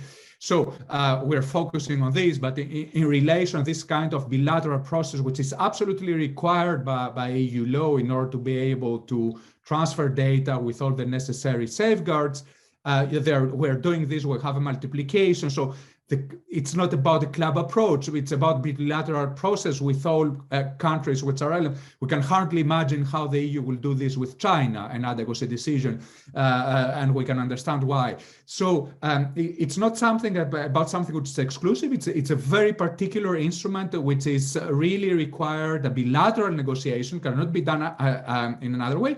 But as Bruno said, that we have this network effect because other countries like Switzerland, for instance, adopt same adequacy decisions, and you have this multiplication of these instruments, and at the same time you have processes like the OECD where you have all these countries coming together in order to adopt very basically the principles, some forms of principles that you find there. So I think that we really need to understand this process. Now, if one day, and the OECD process will be, as we said before, a soft law process, then it might become a hard law process. And then if we have more countries that join, precisely this whole idea is that we need some countries that will act as locomotives in some fields of international negotiations, cooperation. And we see exactly the same phenomenon in other things. Look what happened with the digital services tax. This started as an EU project. This created a lot of reaction from the EU side. The OECD, which was a very appropriate forum for this, took the lead, and we had a successful process. It's amazing how quickly we were able to overcome huge difficulties. Same things about who will do the standard setting in the field of AI, for instance. We didn't talk about this, but we have exactly the same kind of things happening. We saw, for instance, that China tried to use some standardization organizations in order to promote some technical standards. And then suddenly, Western countries realized that we need to act both in standardization organizations concerning standards, but also concerning rules. We had the successful adoption of the OECD AI principles, which was something amazing in 2019. And then we have all this process, for instance, within the OECD with the Global Partnership for Artificial Intelligence and other similar processes. So somehow, for some issues, some countries need to take the lead in one way or another. And then this process, either through what we call the Brussels effect, or I don't know, the Washington effect, or in one way or another, they become internationalized and then universalized. Please, Mr. Corelli. Maybe a couple of comments on the developing world and on the club notion. On the club notion, maybe indeed club is not the right word to use, but the important thing is that the club is open, that it has potentially a broad membership, and that there are different ways to become member of that club. And I think that all of this is true for the topic we are discussing.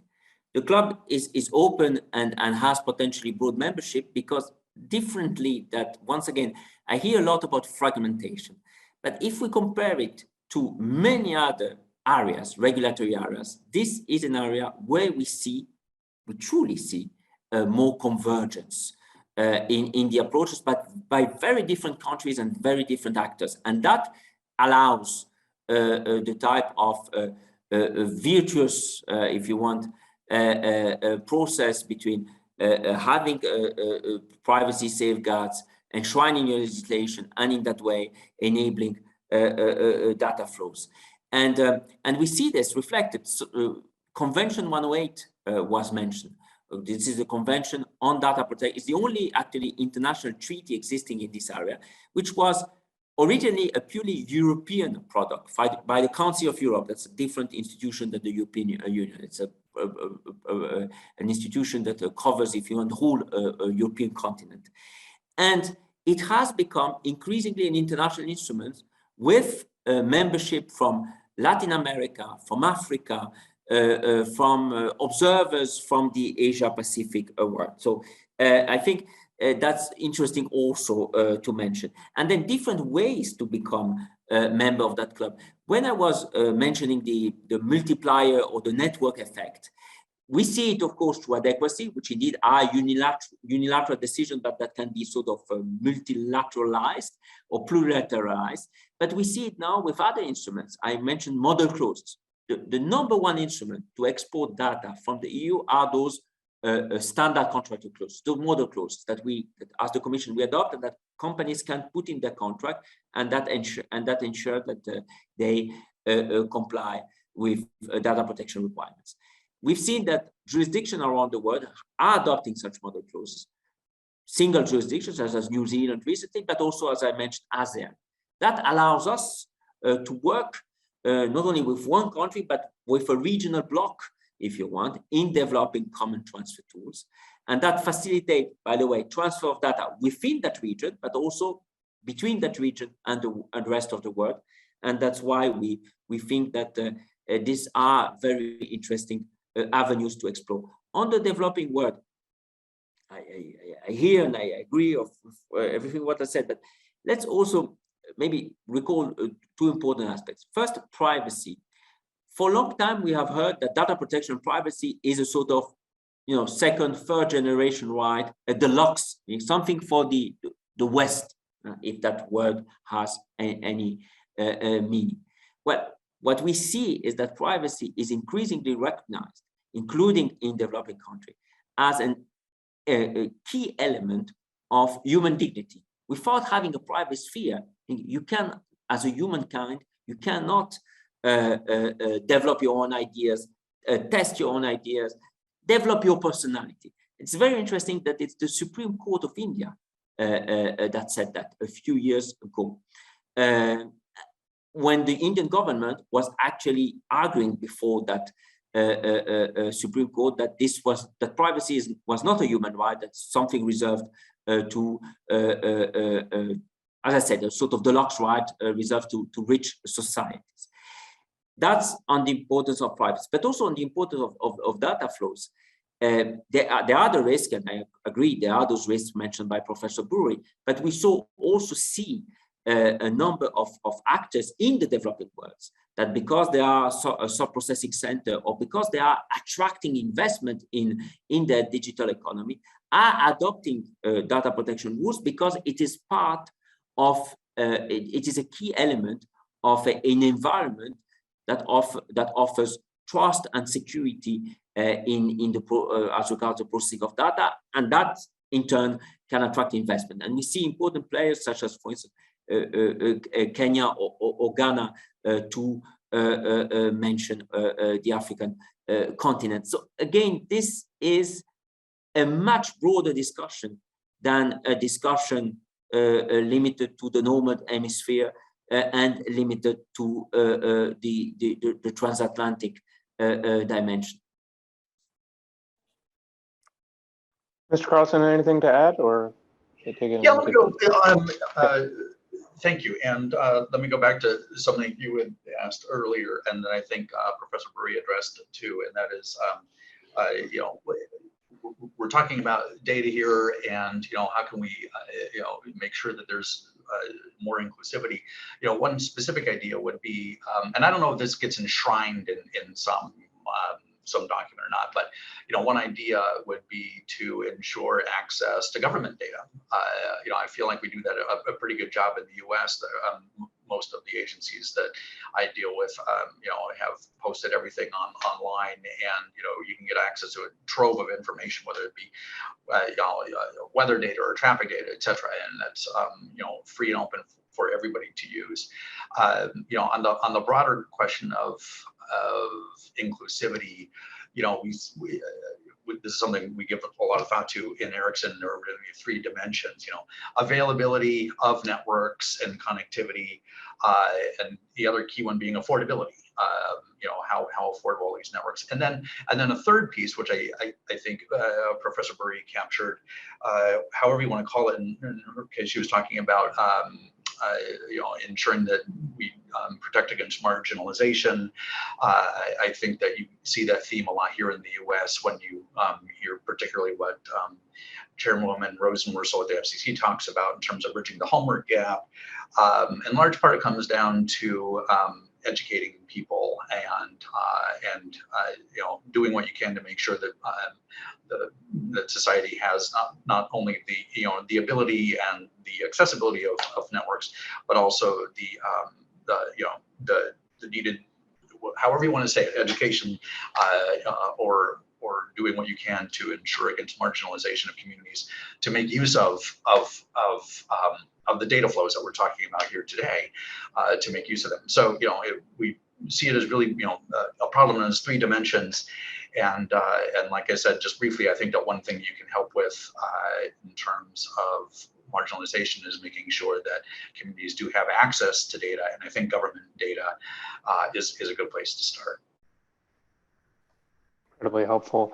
Let's end. We have 10 minutes left here on a little bit of a forward-looking exercise, if that's all right for all of you, to the extent you want to respond to this or engage with this. Professor Christakis mentioned the topic of AI, and certainly AI is nothing without data, right? The data is what powers it and is what enables it to be functional and smart. And so, obviously there's a lot of developments, again, domestically going on in that space as well as internationally. And so, Professor Christakis, I could just start with you, given that you brought up the topic, but I'm curious, analogizing to what we've discussed to this point on data and kind of the some positives and some challenges when we're thinking about international policymaking and data.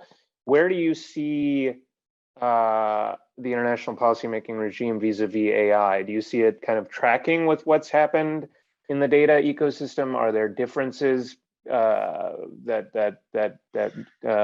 we should be aware of as we're thinking through where that regime might go? I'd love to get your input on that. Yeah, this is a huge question, and I think you all know that last April the European Union announced, the European Commission announced its AI Regulation Act draft.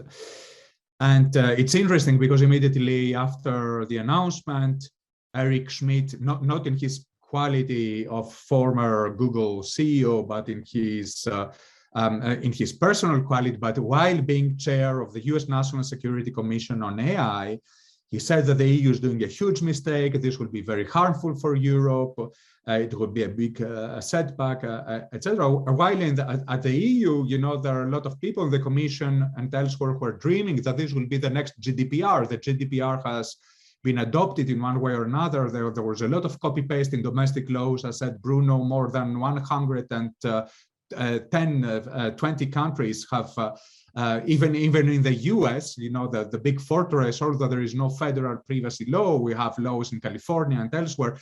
And so there was a dream that, this will also have a huge Brussels effect and regulatory influence, and this might serve some of the ideas. So, but it is true that the EU and the US, and have seen this during the recent Transatlantic Council also, they're thinking about, how they can promote, they can certainly agree on some things like that they don't want to have Chinese surveillance society, and that they should act together against this, against the use of AI for surveillance purposes. I think that they could agree on some very basic, extremely important concepts like the risk-based approach of the EU regulation. Probably they can work together on this, but there will be also a lot of disagreements. I think that this will be eventually a very good moment for democracies, not just for the EU and the US, but for democracies, once again here, what they're doing in the field of government access to data, they should also do it here in the field of AI regulation, to think really hard, to do also some common soul searching about what does it mean to be a democracy in this day and age of amazing technological developments of artificial intelligence, and what do we want to promote as a model of society in this field. And I think that there is an understanding that democracy, the EU, the US, and other democracies need to work hand with hand on this in order also to send some messages to authoritarian regimes about the use of artificial intelligence.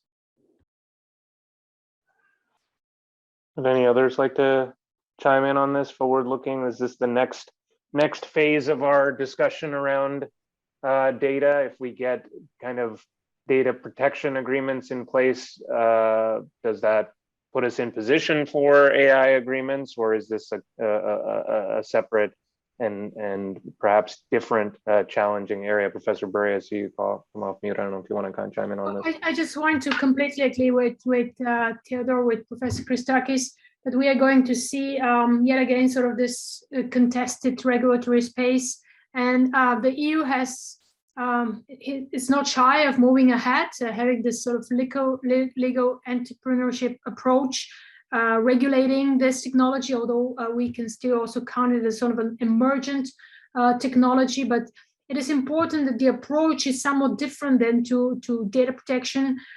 It's this risk-based approach, so it's a more nuanced with different sort of tiers of regulation, with some harmonized rules and then enhanced transparency and certain prohibitions. And it is quite interesting that already now we have a level of harmonization, a relatively level of harmonization across the EU. So this is going to enhance in a way this Brussels effect. But we're going to see also how, of course, the United States, New Zealand, Japan, other countries are going to react to this. We all already see, which is interesting, and as Professor Christakis pointed out, this efforts for cooperation, for regulatory cooperation, agreeing on some things, the US and the EU, but also in trade agreements, in this digital economic partnership agreements, such as between New Zealand, Chile, and Singapore. We see this very clearly, cooperation on AI, on digital identities. So this is something absolutely positive, and we're going to see how this is going to develop in the next years. Please, Mr. Giancarlo. No, also just want to say how much I agree with what has just been said by the two professors. And that's indeed, this is an area where we've seen a lot of willingness to bring our principles closer together. I think there are already a number of commonalities, and that this willingness indeed to work amongst like-minded partners. I want to mention two things. First, that the link between this topic and the one we've just discussed.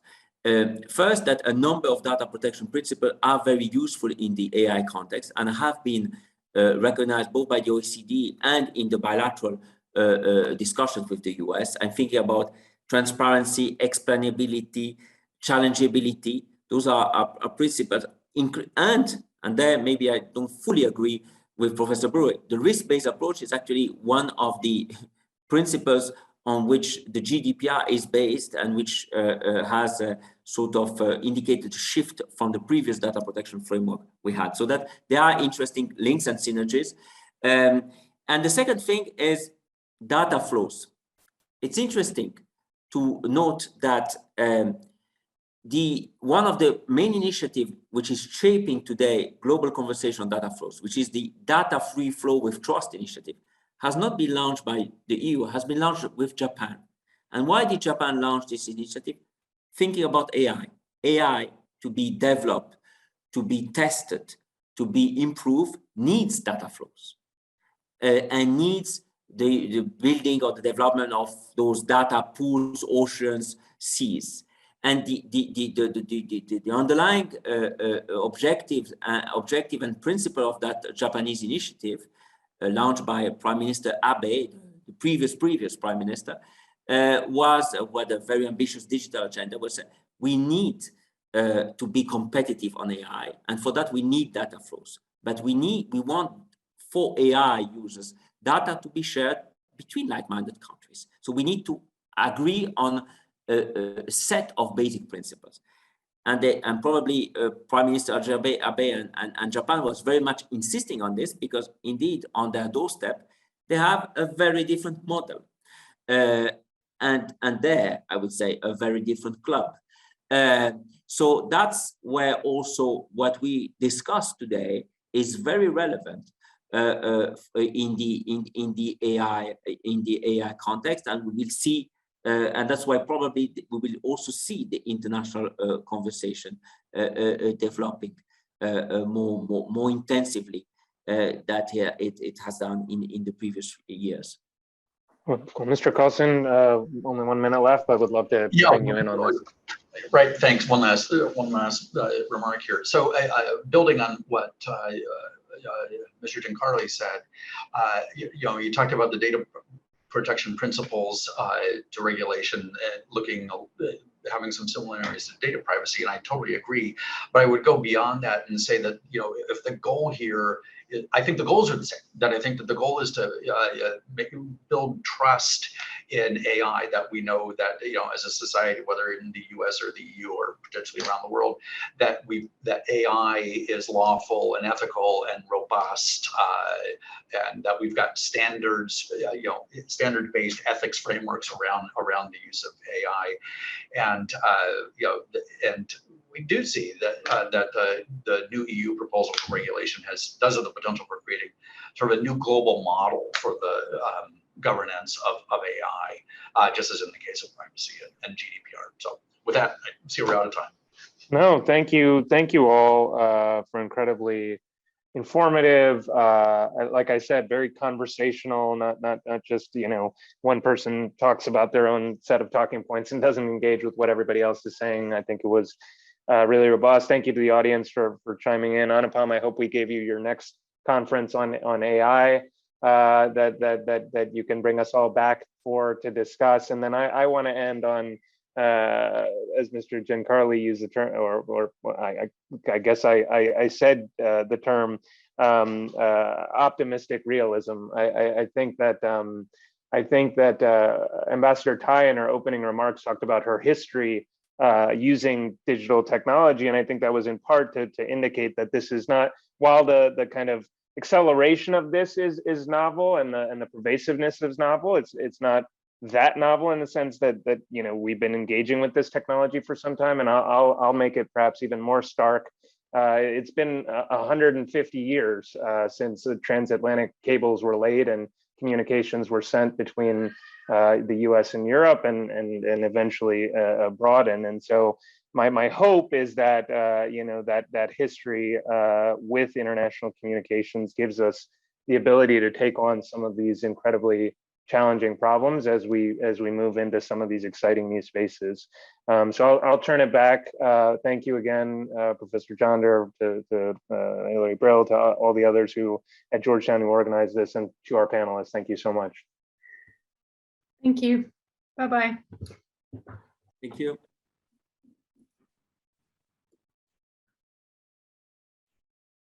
Thank you, everyone. It's my turn now. I'm Lilia Mooney, the Executive Director of the Center for the Advancement of the Rule of Law in the Americas at Georgetown Law. And on behalf of the Center, the Institute for Technology, Law and Policy, and the Global TechNet Working Group, all at Georgetown Law, and the Information Technology Industry Council, my role is to bring today's dialogue on inclusive digital trade to a close. We're extremely grateful to USTR Ambassador Katherine Tai for setting the tone for the dialogues we had throughout the day, where she challenged us to reflect on how to create technology policies that are human-centered, holistic, inclusive, and sustainable at the national and global levels. We thank our moderators and panelists for walking us through thoughtful discussions. We've just finished one of them that highlighted the challenges and opportunities as we address the nuances of fostering inclusive digital trade systems and policies through regulation, maybe soft laws, in developed and developing economies and societies. And lastly, but not least important, we also want to give special thanks to our wonderful Kyle Bernados and our Georgetown Law Communications team for making today's event possible and the success it was. We invite you all, our participants, our audience, to continue being connected with all of us. Follow us on social media, of course. This is an event on technology. And we do look forward to engaging in future events with all of you. Thank you so much again.